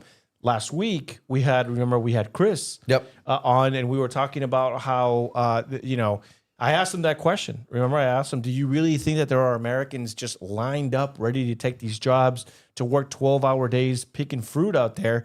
And we all kind of like, yeah, there's definitely not people lining up. And so I think that there's a level of truth to what the senator is saying, that simply Americans are like, well, why would I want to work hard when I can work an indoor job or a receptionist job? We're talking about people who want $25 an hour to make coffee and flip a burger. They're not going to go out there at 4 a.m., work in this kind of, especially the heat that we've been having recently, at what is the minimum right now is $17.75 an hour. I think that's what they're trying to make it, or more. Realistically, they don't want those jobs. Does that make it okay to exploit an entire demographic for cheap labor? I don't think so either. Right. And that was exactly my point, was that in 2008, Obama talked about it. But in 2016, Bernie Sanders talked about it. He actually called it, and we said that last week, he called it like a right-wing talking point. Koch brothers conspiracy. Koch brothers conspiracy, open borders, allowing illegal immigrants to come and work for cheap labor, et cetera. And so you're right. I do think that maybe there's a level of degree that Americans really don't want these jobs, but also that doesn't just give us the right to import tens of millions of illegal migrants to come and work these jobs in exploitive environment. I mean, you've got stories. I was reading this a couple of years ago, in which there was like an onion farm in Louisiana that had illegal migrants working there, and the people in the farm were not allowing them to leave, and they would be like, we confiscate their phone. They were living in trailers. Yep. They had like porta potties for them there, no breaks, etc., and they were getting paid like $5 an hour. I interviewed a woman who was a nanny for a high-profile lawyer here in Los Angeles. She started working for them when she came here illegally, and she would get paid probably less than $6-7 an hour. She was on the clock 24 hours a day. When her husband was away, the wife would not even let her eat. The employer hit her. And I think the last 2 weeks that she worked, they didn't even pay her. Why do people get away with this? Because, if you say anything, we'll deport you. Exactly. So they use that threat and these are pro-immigrant individuals, the people who will tell you that you are inhumane for not supporting illegal immigrants. Realistically, they want them here to exploit them. The living conditions that these people are under, they have no identity. They have no personal lives. The conditions that they work in is not something that we'd ever let an American work in. So no, I don't think it's humane what what they're advocating for. And not just that, but I can't tell you how many times I've seen, if you guys follow James Klug over on YouTube, he has like these like man on the street videos. There's been many times where like these white older women say, so you want to deport like illegals? Who's going to clean your toilets? Are you going to clean toilets? I don't think so. We need them because they clean toilets. And I'm just like, holy smokes. That's always a talking point. That's how they view. They don't view them as humans. Is that how you view them, Haley? Is that true in Orange County? As myself? Yeah. Second-class citizens. That's what they are. Exactly. And I said this Not on my even stories citizens. today. I said, I'm like, they're akin to slaves because they don't get a livable wage. They don't get to vote. They don't get to complain. They're just quiet. They go about themselves, keep their head down, and they're just like, I'm just here to work. Many times when I was growing up, Section 8 housing, you had like 12 people living in like a bedroom apartment. And that was like normal. And all these people would wake up 4 or 5 in the morning with their lunch boxes, with their orange vests, head on out to the fields. And I'm not saying, like, hey, they're good workers, but dude, this is not a system I want in But America, it's like the dude. same people that are pro-immigrant that are exploiting them. So I know it's 100%. Latinos who they'll house out of the goodness of their heart, allegedly, a lot of the illegal immigrants that are coming in, they'll rent them a corner for like $900 a month. They have 12 people living in one living room. And these people think that that is their only choice. So they're working for like a space where they can literally just lay down. They have no other type of privacy. And it is the same Latino population that, again, is alleged to be pro-immigrant that is exploiting these people and putting them in these conditions. And not to include like the corruption that happens. I forgot who just posted it that they recorded that at a farmer's market, there was like Hispanic families that were reselling fruits and food that they were buying with EBT cards. So they go out, they use taxpayer money, they buy, and something that I personally witnessed, but I want to finish that. They go out and they buy the food, then they repurpose it and restock it and relabel it, and then they sell it at a higher price at a farmer's market. Talking about organic, this is that. But something that I personally witnessed, and it really just kind of broke my heart because I'm like, damn, I used to have like this very like big image on like the hardworking. And I remember Ted Cruz actually made this statement a couple years ago at a Turning Point event. He's like, you will never see a homeless Latino person because Latinos are in the corner selling you fruit, selling you flowers, selling you whatever they need to get by. And so the case he was making was that Latinos are here and that they're hardworking people. I'll never forget, I was at a Trader Joe's and I think it was right on Mother's Day. And there was this Hispanic guy. You can just tell, no English, spoke nothing but Spanish, just looked like right off, whatever, the border. This guy came, he bought all the flowers because the flowers were like $4 a pack. And the lady was just like, wow, like you must have like a big party coming. And he like had no idea what she was saying, but he gave like that awkward like smile that people that don't speak the language give you, where they're just like, yeah, sure. Like just ring me up, whatever. And later I learned that these people go out and they buy all these discounted flowers, and that's what they're actually selling you at the corner for $15, $20. Is this breaking news to you, bro? Wait, no. No. No. You know we live in Southern California, right? No, okay, so you don't know about the flower district in downtown LA. I do not know about Okay, it. You don't know about the flower district? So that might have been one case, but they wholesale flowers in downtown LA. Bro, I used to buy candy in Costco, then resell at the high school. Are you coming after me for that? 100%. I've written down all your stuff, bro. Thank you, everyone. Really quick, guys. We have 2 super chats that I have to read. Richard Sweet 7842 $4.99. Thank you, sir. Richard saying, I'll take Hispanics here illegally over Muslims here legally. Oh. Do you really think majority of these 18-year-olds want to do hard labor? Absolutely not. Yeah, but We're raising Hold on, soft men. one more. 555 super chat from Why Are You Joto? Tweet. That is all. Thank you for your attention on this matter. Richard Sweet 7842 saying, if conservatives want to win, I absolutely think you need the Hispanic vote. Jose Vasquez 4720 says, Jorge, the nature of Jesus Christ is holiness, which exposes the enemy. It's a walk with Jesus to understand. Muscles do not develop when your idle questions will be answered in time. Trust the process. Thank you, sir. We got Wicked Flirt 1. Cesar Chavez had the right idea. Give the jobs to those with legal status so they could also have their fair labor and not be taken advantage of. Give the job to, but that's the point nobody's going to want. Nobody wants those jobs. I think her point, though, is that it's not about people wanting the job. It's about people. It's about forcing the only option. Because I think that's the key thing, is that at the beginning he even gives options as to why the issues are growing. He gives 2 tech examples, which I think is ironic to his lead up as to why he supports this bill. I don't know. I just think that, I mean, we suffer a lot here there's a lot of reasons why the agriculture industry out here in California specifically suffers. Water is the biggest one. Our regulations around water and endangered species is something that baffles people within the Central Valley. I think forcing people to say this is the only option at this point is kind of what it has to come to. So it's not that they're not given the option, because if you look at the tech industry, I talked to a senator a couple months ago about the tech industry and how destructive allowing foreign workers has been. I know someone personally that graduated from a top school in engineering, and this was the case for a lot of kids during that time. They graduated in, not too long ago. I think it was like 2020, 2021. Top school, engineering degree, top of the class, could not find a job within the tech industry, specifically out here in California, which is crazy because this state promoted STEM jobs for so long that it was almost guaranteed that if you went into STEM, you are going to make it out and have a high-paying job after college. That's how this state proposed it. They actually did an initiative for a while to promote STEM, specifically for women, too.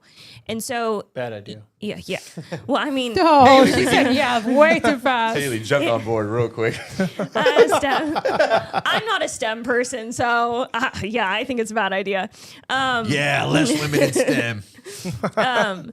But the issue was that they were allowing foreign visas to be in place, which then not only allowed foreign students to come over and then take those internships, but then they eventually took the jobs and took it on a visa. And so you had this, a lot of these major companies saying, we can pay these foreign workers less, essentially. So no longer are the American kids needed at this point. Well, now they're just outsourcing it entirely as well. So now you don't even need to bring the person over. Now you can just work in a different country, do the work over there. And we're seeing that a lot with a lot of the white collar jobs. Yeah. Accounting is one of them. A lot of my friends who graduated in accounting, their jobs are being taken by people in India who charge significantly less, and they can demand a lot more from those workers. So we're seeing that across all the jobs that Gen Z would ideally like. Yeah. And I think you would hope that Republicans would be on the side of Americans to say, hey, we want Americans to have these jobs first. When I talked to, who was it? Eric Schmidt. I think it was that senator. When I talked to him, he was like one of the handful of Republican senators that was speaking out against OPT and foreign visas for specifically the engineering, the tech industry.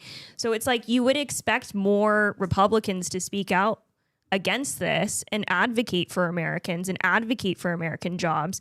And this is, again, where I feel like the Republican Party fails sometimes, because it's like, how are you telling Republicans that we need illegal workers because you're saying that no one else is going to take these jobs? Well, how do you know if you don't force the illegals out? Well, realistically, what would happen is that what is the base price that you would, and just from an economic perspective, what is the base price that you would have to pay someone to make that job, to make them want to take that job? At least $30 an hour, if not more. Your groceries will go up to the point where you can barely afford fresh produce, and especially the fresh produce, because that's a lot of what is grown in California, which is fine, right? Because we can acknowledge that that's fine. Now you're actually paying for labor, that you're actually paying the worth of that labor. But is that a consequence that you want to deal with? Should we focus on, say, stopping the exportation of America, like the white collar jobs, and then solving the farm issue next? We could fix the farm issue by controlling, I would say, like the H-1B visas for certain jobs where there's an employment gap, not specifically for any industry. It's just depending on if there's an industry gap that coming year or an employment gap that coming year. So you solve the problem for that day, and then you look for that year, the next year, and then you look at a long-term solution to that problem. I think, but this has been an ongoing issue with Republicans for forever, especially within California. You had Reagan almost bending the knee to amnesty, especially for workers out in the field. I mean, you had Cesar Chavez not advocating for illegal workers to come in so that workers out here could actually take those jobs. So because they would get paid more, and then there would be a livable wage. That's what I'm saying. So then the natural consequences to that would be our food would become extremely unaffordable. Yeah, but you know what? I think that also, I feel like there needs to be like a whole reform and rethinking and structure to the way we see food. I think that we'd be skinny queens if we can't afford food. We've got like 10 different types of spinach. We've got like 10 different types of bok choy. Here's the reality, dude. Like, if you look at the carnivore diet, all you need is beef and salt. That's really all you need. I'm kind but of you're not even doing that. I've done it before. Have you done it? It's not looking like it. But even the price of beef is going up. Now are you just saying we have too many choices, bro? You want to be North Korea and like just one salad? We one would rice? actually be more efficient if we had less choices. Exactly, and that's what I'm getting to. I think that if I would be willing to pay more for the things that I go out and buy. Like, for example, I buy raw milk. A gallon of raw milk is $18. Yeah. Just buy the cow. Sure, yeah. I mean, if I had space for it, you know. But well, I thought you lived in the boonies. My bad. I do not live in the. I don't live in the Beverly Hills. Mexican Beverly Hills. That's not boonies. But, that's the suburbs. I don't know. Actually, did you guys hear that there's been another assassination attempt on Donald Trump? And the guy was from Downey. That's so funny. Oh yeah, Trump was in California today, right? I think he just left, but yeah, he was here. Quick headline search on that, Jerry. Just put Trump Cali to see what the latest one is. And so, anyways, what I was getting at was I would gladly pay a little bit more, and in many times I actually do. Whenever I need to buy something from Amazon, or sometimes when I get stuff from Etsy. Shout out to Etsy, by the way. I just discovered Etsy last year. Congratulations. Are you selling stuff on there? I am not selling anything, but I am buying a lot of stuff. Natural evolution. He's going to start selling it And one of the things that I've done is I see stuff that are very cheap, but then I look at who's selling it. And if they are Canada-based or foreign-based, I do not buy it. And I will always go with American. And sometimes buying American-based has cost me $20, $30 more. I will 100% do it if it means it's going to an American family. And I think a lot of the America First people within the Republican movement would be advocating for that they would pay more, especially in Maha. Maha is willing to pay more for food if which they we know. Technically already are because we don't shop at like the Walmart grocery section. We're going to Sprouts. We're going to Whole Foods.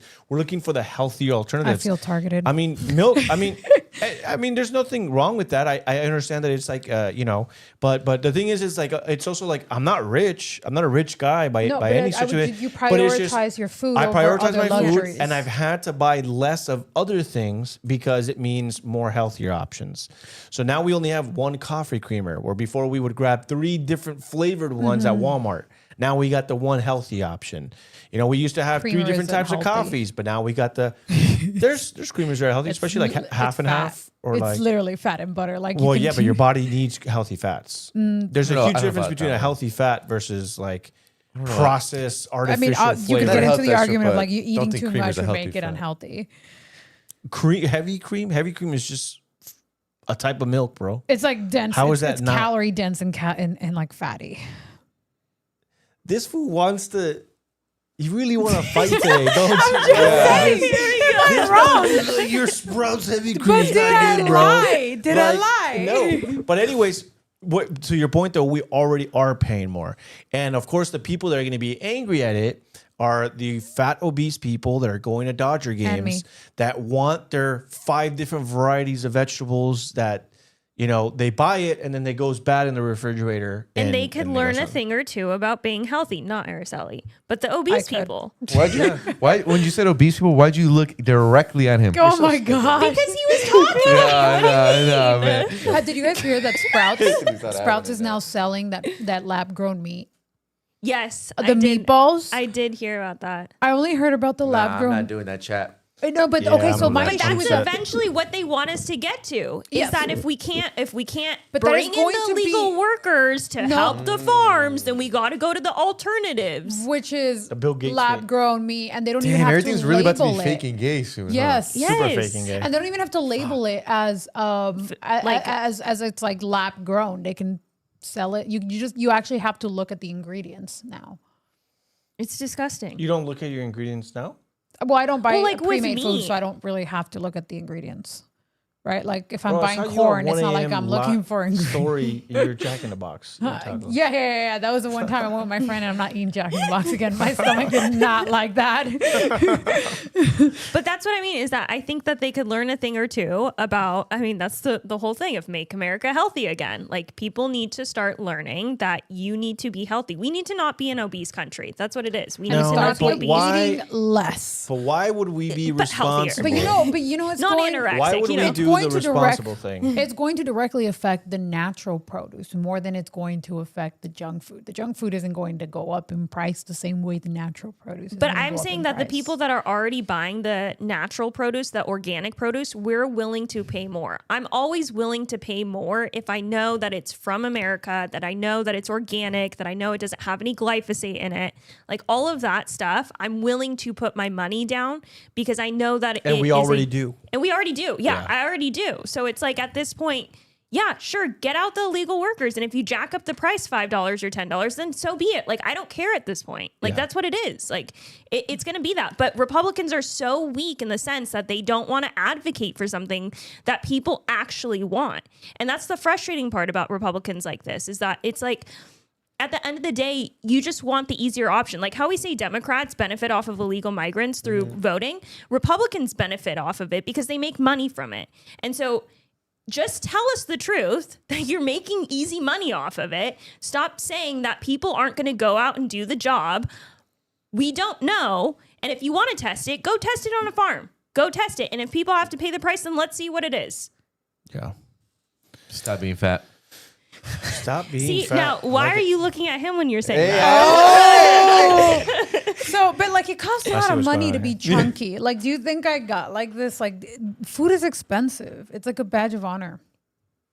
I'm joking. We're gonna let that one, we're gonna let that one simmer.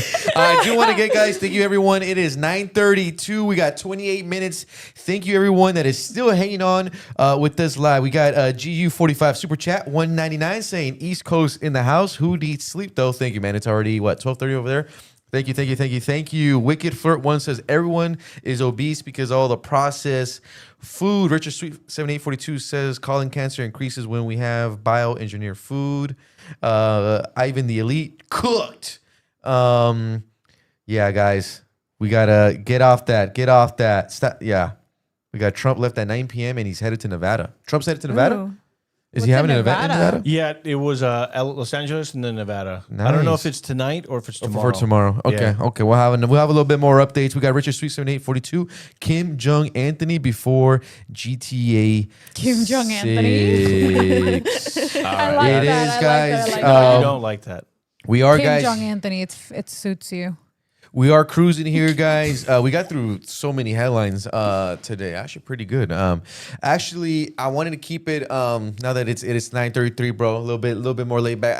I did send you a new link. Producer Laid Jerry.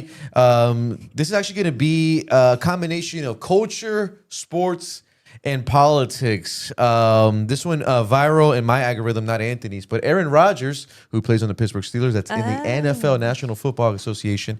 Aaron Rodgers went viral because he was not only roasting Fauci on ESPN, but the fact that he was calling out ESPN while being on ESPN, while Pat McAfee's interviewing him live, it was classic. For folks who don't remember, Aaron Rodgers is a real one. He never got vaccinated. He went against the NFL on every measure against it. The NFL tried to essentially force Aaron Rodgers to get the vaccine. They made this guy practice by himself. They made him fly by himself. He couldn't even throw to his own wide receivers during a practice. They made him stay in hotels. They made him test every day. They wanted to make Aaron Rodgers' life miserable, and Aaron Rodgers, all he did was just never back down. Let's listen to that sound, bro. It went extremely viral, and then we'll react to that from Aaron A couple Rodgers. times today, because you've been very open about coming back for this year, last rodeo, and you talked about your wife saying, hey, have another year. Mike McCarthy being here, obviously a big deal. Can you tell us about the mindset of coming into your last season? Like, that's a real thing, it feels like, because is everything better? Is everything funner? Is everything more awesome? Like, how do you kind of view this year versus maybe the years of the past? I'm going to plead the fifth. Okay. That's funny. Like Gotta love that guy. Like that absolute coward, Tony Fauci. Absolute coward. Yeah. Aaron's back, Are you kidding me? Yeah, 111 You got a times. pardon and you're in front and you pleaded over 100 times at the White House. What are you scared of, Tony? Yeah. I thought you were the science. Yeah. I thought you were I am science, and you get up there and you can't answer a question. Yeah. What are we doing? And how much time did the network spend at that? How much time did they spend on my responses every week, on my vaccination status, on Taylor and Travis's wedding?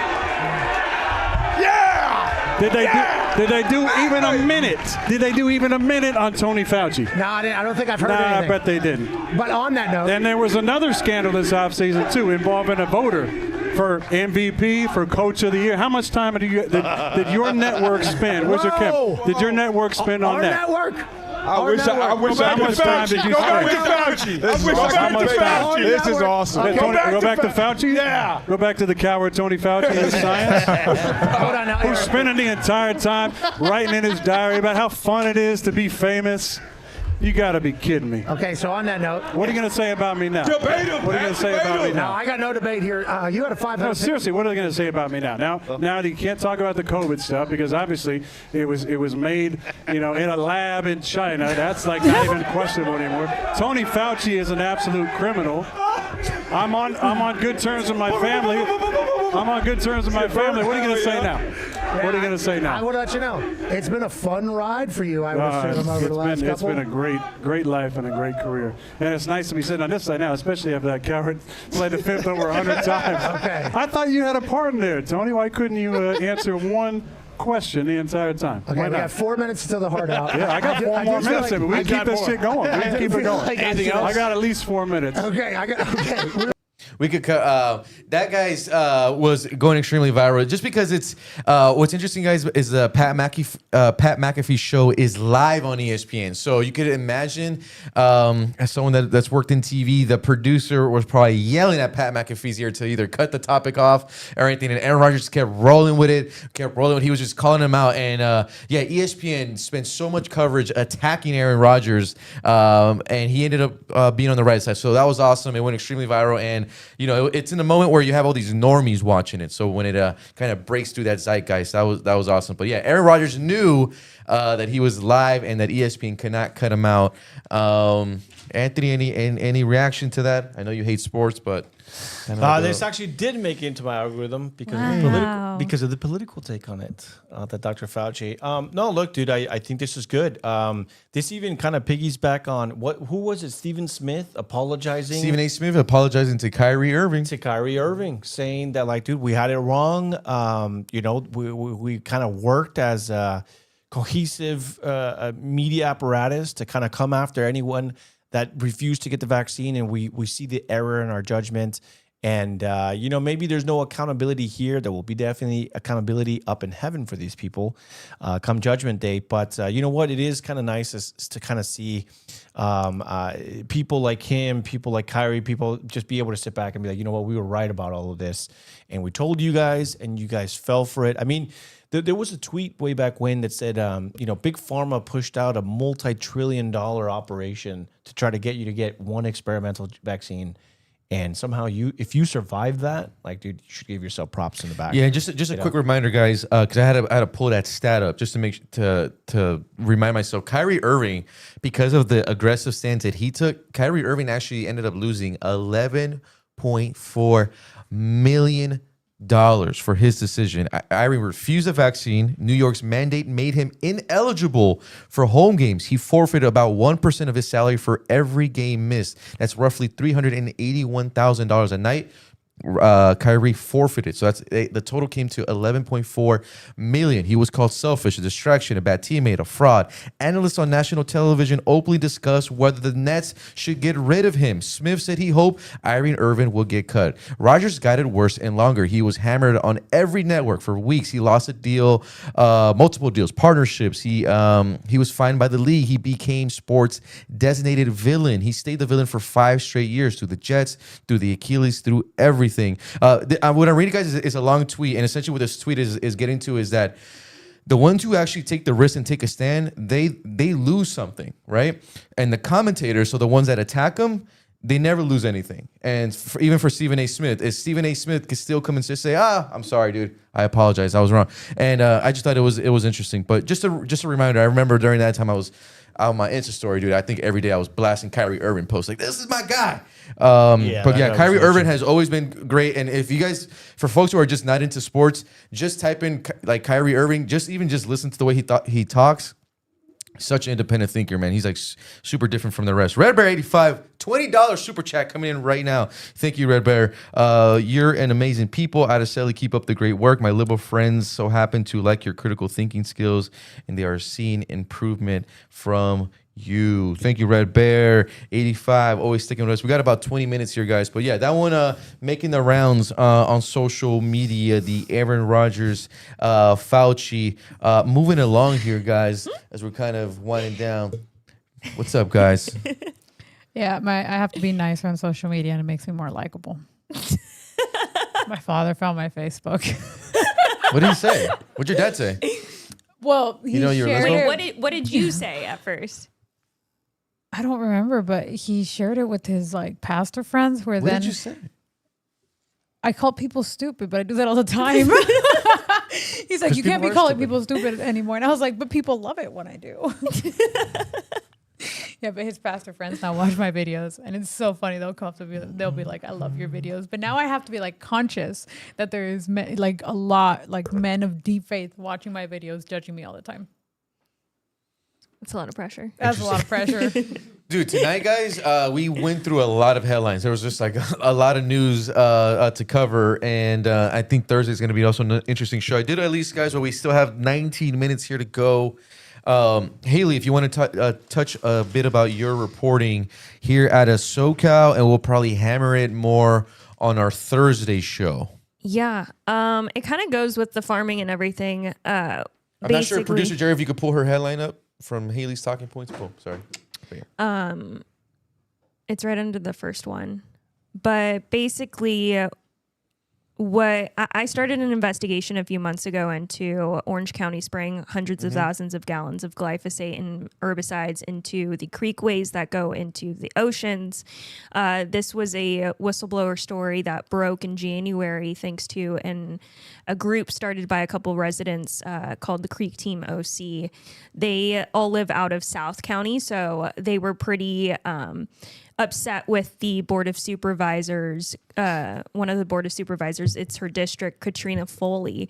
And they had tried, the leader had tried to reach out to Foley months before, telling her, hey, I don't know if you're aware, this is what's happening. This is how much you guys are spraying. This is basically damaging your creeks, and this goes into the ocean.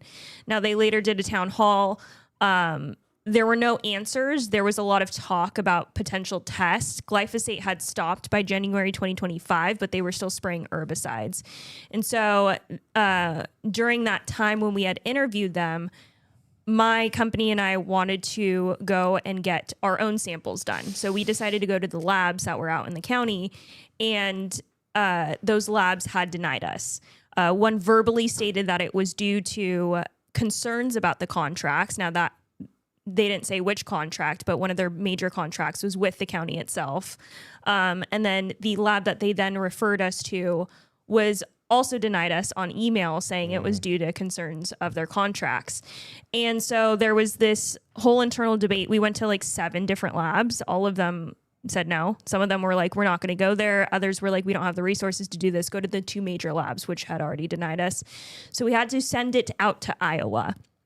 I sent like 17 pounds of soil and water to Iowa. Wow. Yeah, it was kind of crazy. Really quick, producer Jerry, if you check Telegram, I just sent you the headline.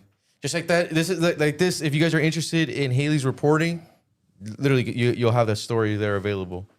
Keep going, Haley. Sorry, I just want to make sure everyone can see it. You're good. And so we got those results back, and even a year after, or it's over a year now after not spraying glyphosate, there are still residuals within the creekway that we found. Now, some may advocate that it is lower than the state limit.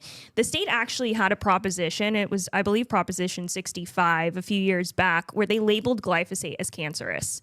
Now, that got taken back because there was a whole debate between whether the state could actually do that because the EPA hadn't regulated that as a carcinogen or having any effects to what they saw. Now, there are MAHA people that advocate, and rightly so, that those studies that EPA uses are bought out by Monsanto and Bayer.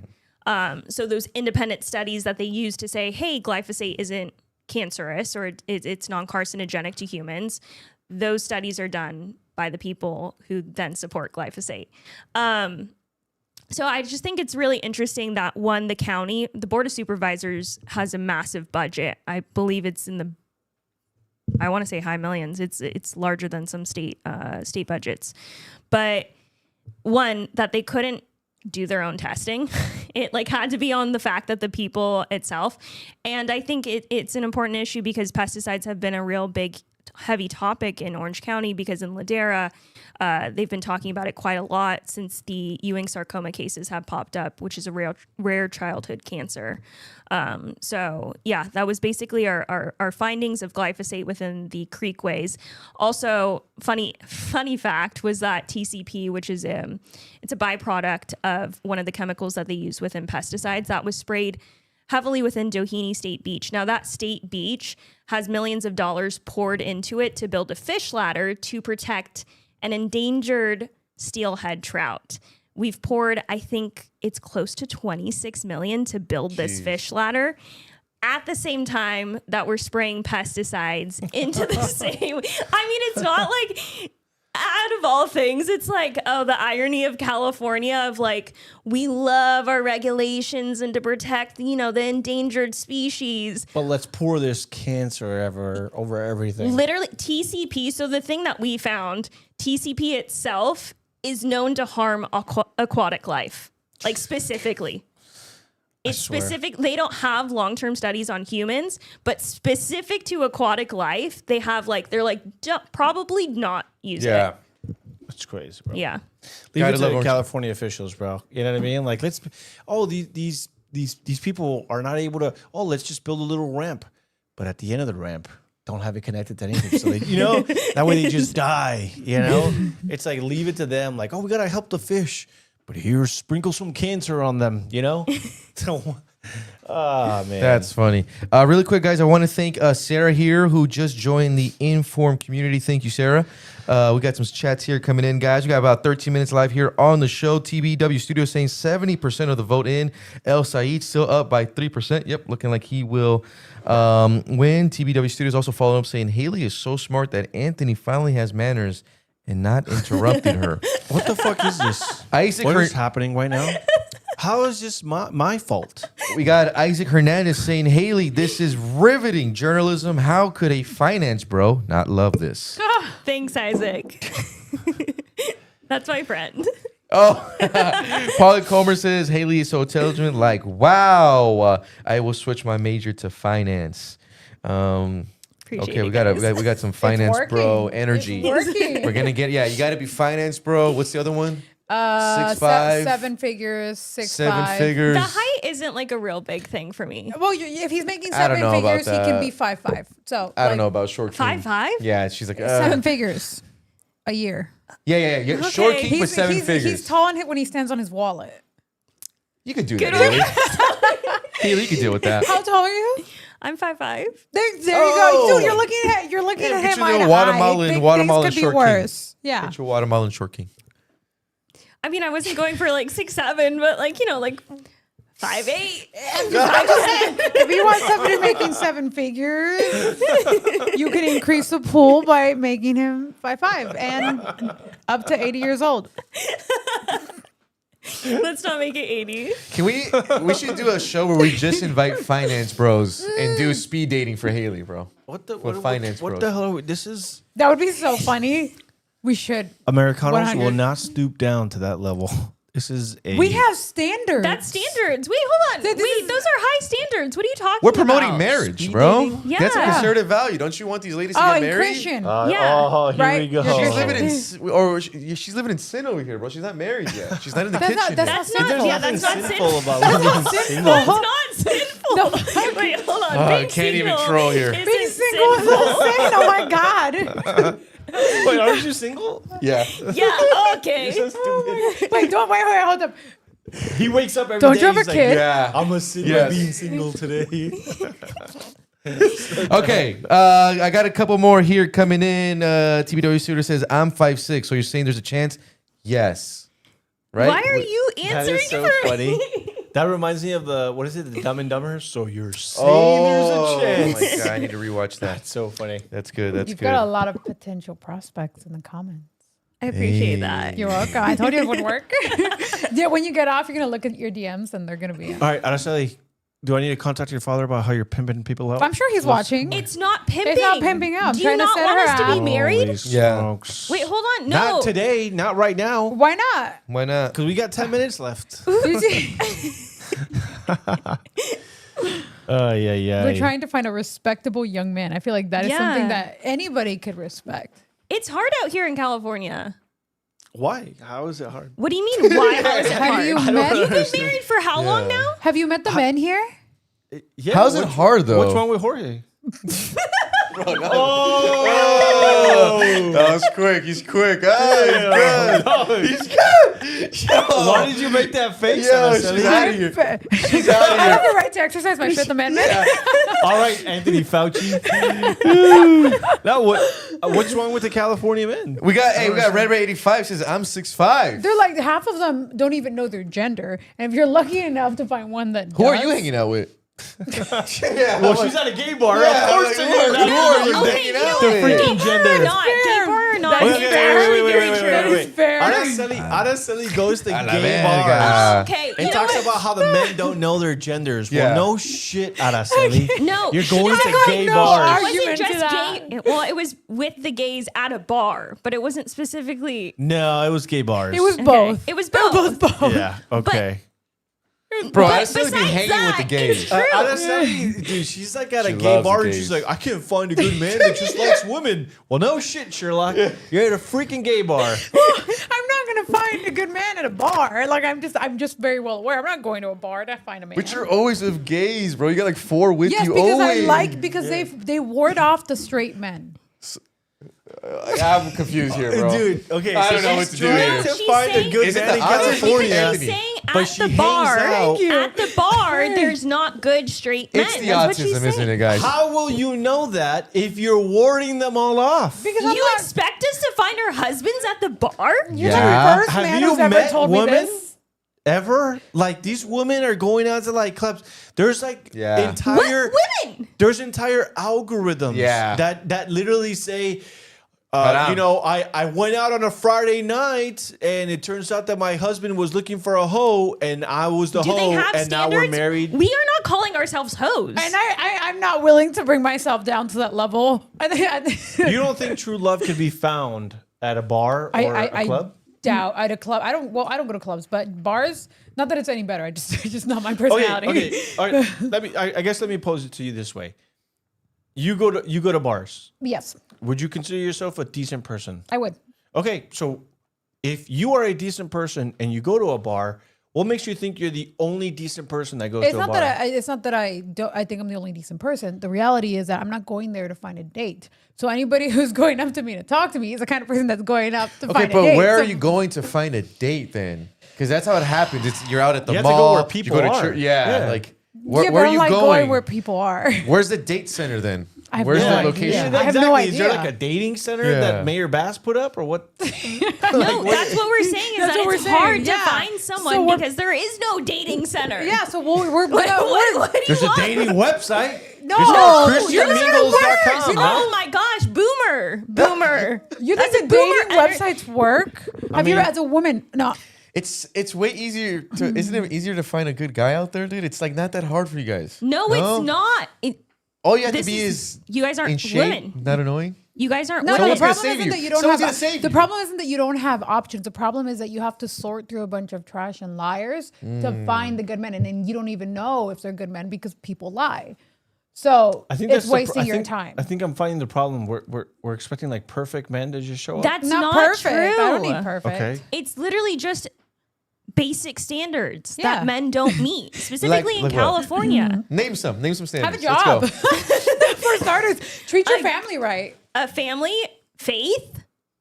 That's even harder to find That's- a man You who's mean a there's Christian. no people at church that meet that criteria? Not my age. Like, what the Not heck? within 20 years of me. You have to factor in attractiveness. So I ugly actually- people go to church. I'm not. What some may find attractive, sometimes I'm not attracted Look, to. Like there are specific things. Like For a man, I don't think it's like physical. I think it really comes down to their drive, their goals. That's what I find attractive, and obviously their income. So. What? Obviously. Because I want a family. You're not going to raise a family on $50,000 a year in California. And I don't want to work like if I want kids. I don't want to be sitting there working while I'm pregnant or with the newborn. What happened to like you guys will work through that?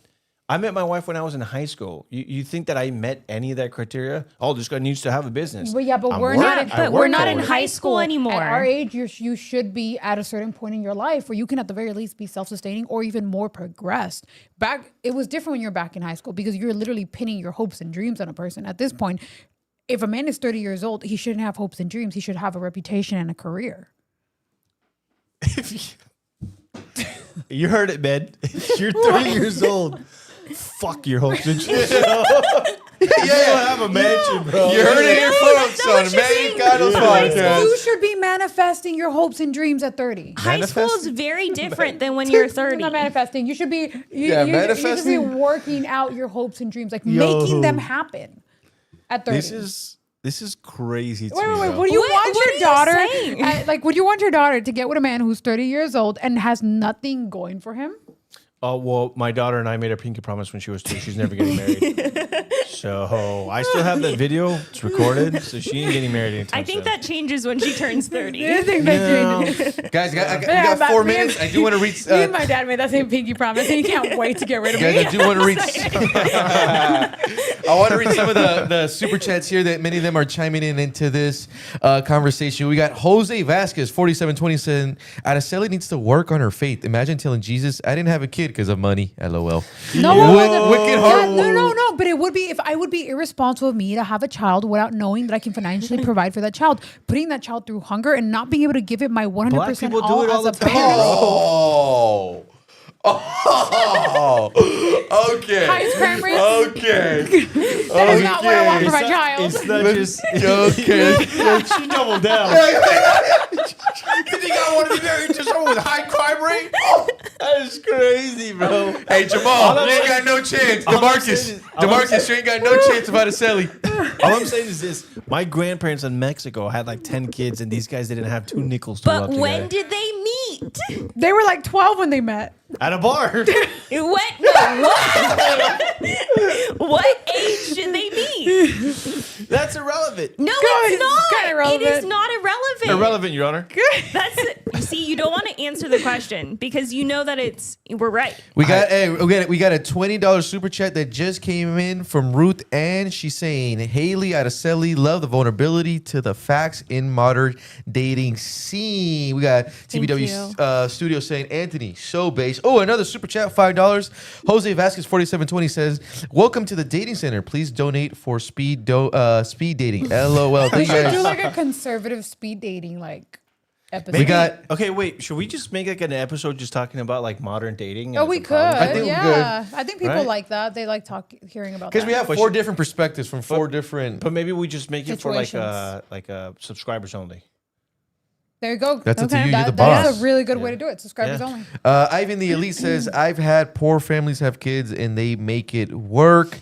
Yeah, but like Richard, that's not the situation that you would want to be in. Like everyone ideally, thinks you can set yourself up now better. everyone thinks you're all about money and you hate family. Yeah, everyone's. You're all about money. All about greed. Excuse me, me for being financially responsible. Ooh, she said, sorry you guys are poor. Look, no, she said, sorry you guys are an no, EBT. because She said, sorry, I'm in Mexican Beverly Hills and you guys are not. I work 24/7. I don't want to do that when I have kids. I want to be able to give them attention. And if my partner can't provide for what I'm already providing for myself, then my children will either lack a mother or they'll lack financial stability. I don't want to send them to public school in California. I don't know what they're teaching the kids. So I'd want to put them in private school, and all of that is stuff that you work for. So black men really have high standards. Dude, black men have no chance with Ida It's Shelley. not high Damn, bro. standards. It's so messed up. How is that high Red standard? Bears. I thought Red you were Bears more with the inclusive than $2. that, I bro. just promoted myself as Araceli's fairy godfather. Hey, I accept that. We got my boy Run with Kurt. Jorge dates the weights. Flick It One says, just because you are financial set now doesn't guarantee you'll be financially stable in the future. But that's why I said it's about. That's why I said first and second is one about their attitude and their drive. Because a man who has a drive isn't going to sit there and watch isn't going to sit back. Okay, and so do nothing last while his question. family The last question for you. You date a guy who's making 7 figures. He's got a stable job, etc. He's 30s. This guy's like, fuck my hopes and dreams. I'm making lots of money. I'm already financially stable. You guys are married 2 or 3 years. You've already got 1 or 2 kids under the belt. Stay-at-home mom, whatever. You're doing the trad thing, whatever. I couldn't be a stay-at-home mom. The guy loses his job. Then it's my job to stand by him. Oh, so you're the man now. Well, that's how a couple works. Well, not the man, but that's how a couple works, right? Through good and bad. If somebody got to that point in their life, they're not the type of So long as person they're to rich, just bend over and take so long it. as they have money and stability when you first meet, it's fine. But It's about their drive. It's about their personality. If they worked hard to get there once, they can do it again a second time. Everybody stumbles. Everybody falls. Everybody needs some type of, now I got you if you can't for right now, right? The point is, that's why the personality, the drive is so important. If you date somebody without drive who inherited those $1 million and doesn't know how to make more, they fail, you're screwed. That does, yeah, people are saying they hate you now. Yeah. Okay, cool. That's not what they're I'm glad we saying. established. That's not what they're saying. It's okay. And that's all the It's time okay. we have for you guys. Who I want to date is not your problem unless you're dating. Okay. Well, to be honest, bro, we're finishing off the show, and the chat is like jumping. We got a good. I know. I think they like number. that I think this is idea. a good topic. We're gonna have to definitely hit it off on maybe another episode when everyone is here. Right, man? We have to do something with this. I think, yeah. Because people are. Let us know in the comments. Are you guys interested? We make a show just about dating, modern dating, as Christians, From conservatives. 4 perspectives. Oh, but there would be so much content. Like we people- can do yeah. social media, bring up social I guess media. you found out that Addison just won't date black people now. Yeah, definitely. Like That's zero. yeah. I mean, hey, somehow I they're would date doing an it. Obama. I would date an Obama. Like a light skin? Like, Like Obama is not light skinned. He's light skinned. He's light skinned? I don't think so. But either way, like the guy's Ooh, successful. He was president. You like that hope and change vibe, huh? Yeah, she like that hope and change vibe, bro. Not if they're, not if they're We're over 30. done here. Not if they're over 30, Guys. apparently. If you still have hopes and dreams by the time you're 30, don't even waste your time. You should be working on your not hopes what and she dreams. Oh my said. God. She's gonna meet some like speed dating guy. The guy's like, Yeah. my hopes and dreams are just hopes and dreams. She's saying Nope. she doesn't want a deadbeat at 30. Like, it's not So that definitely no hard. black people. It's not that hard. That is If terrible. we have No, to I'm work kidding. right now, I'm then kidding. why can't I'm actually, they? you know who I'm thinking God about? I'm thinking forbid I of, treat men I'm the thinking way about like the- I treat myself. I'm thinking about the black guy that listens to it at the gym. Bro, if you're black, we love you. We're totally kidding. I got a niece who's Well, black. we're making dude. jokes here, bro. I have a black niece. He has a black friend too. I do have a black I'm friend. not He lives racist. in My Canada. One black friend. It's like guys, racist shit. I'm not racist. My wife's eye is black. I mean, My dog is black. Have you seen that one? The guy's like, I'm not racist. My My, dog's black. My dog's black. And I'm like, yo. Penny would say, Addison would date a Muslim. I'll guarantee you. She would. Oh, 100%. Muhammad. I can see her. I can see her with a Muslim. Imagine me with like a oil harem field, bro. of men. Like realistically, guys, This I is think going, it we're makes getting into more overtime, guys. We're 3 financial minutes in sense. overtime now. It makes Sherry's been playing the music. Sherry's like, hey, man. Sherry's like, my Guys, shift is over. Wait, it makes more financial sense to have multiple husbands than it does to have multiple wives. I'm just saying. What? What? you say? 4 incomes in one household. No. That did not Wait, sound no, like no, that. no. You said Say 4 what you husbands and what? You said you want 4 husbands? No. That's also not what I said. As I said, it makes more financial sense to have 4 husbands in one household than what is going 4 on wives. with this chick? Bro, what the? Yo, she needs help, bro. Yo, she needs help. You want 4 husbands in your household? No, that is also not what I said. Bro, I said She was arguing against the polygamist of like men have multiple wives. It makes less sense. It doesn't make She's such sense. a feminist, dude. No, it's just that financially it makes absolutely no sense. That's 4 wives that you have to give equal treatment to, and I it costs don't a lot think of money. feminists are advocating for I don't marriage in think general. That is true. At least I'm advocating for marriage, guys. Bro, every show, this person gets. Yeah. It's just crazy to me, bro. I just tell you, bro. Am I wrong? I'm asking them a purely. I want to read like financial- your diary. You know, like dear diary. You know what makes sense today? 4 men. No. Bringing in that income. You know, I would happily live in a house with 4 men. Think how rich we'd be. Hey, Jesus, I can't have a kid. If one of them loses his job, it's all right. Literally, Because the other I'm three saying, okay, still got lots of money coming in. you see my argument financially, from a purely financial perspective, it doesn't make sense. Purely financial What are we doing? perspective. Let's close it up, Jorge. Yeah, Let's close yeah, it up. yeah. All right, we're done here. Guys, thank you guys for joining. Thank you guys for joining. Follow everyone. We'll see you Thursday. Special episode Thursday. We got a special guest coming in Thursday. Thank you guys. If you joined late, go back, stream the show, link, subscribe, super chat. Yeah, we'll see you Thursday. Thank you guys. Yeah, let's just wrap this up, bro. Because holy shit. So just derailing. What is going on over here?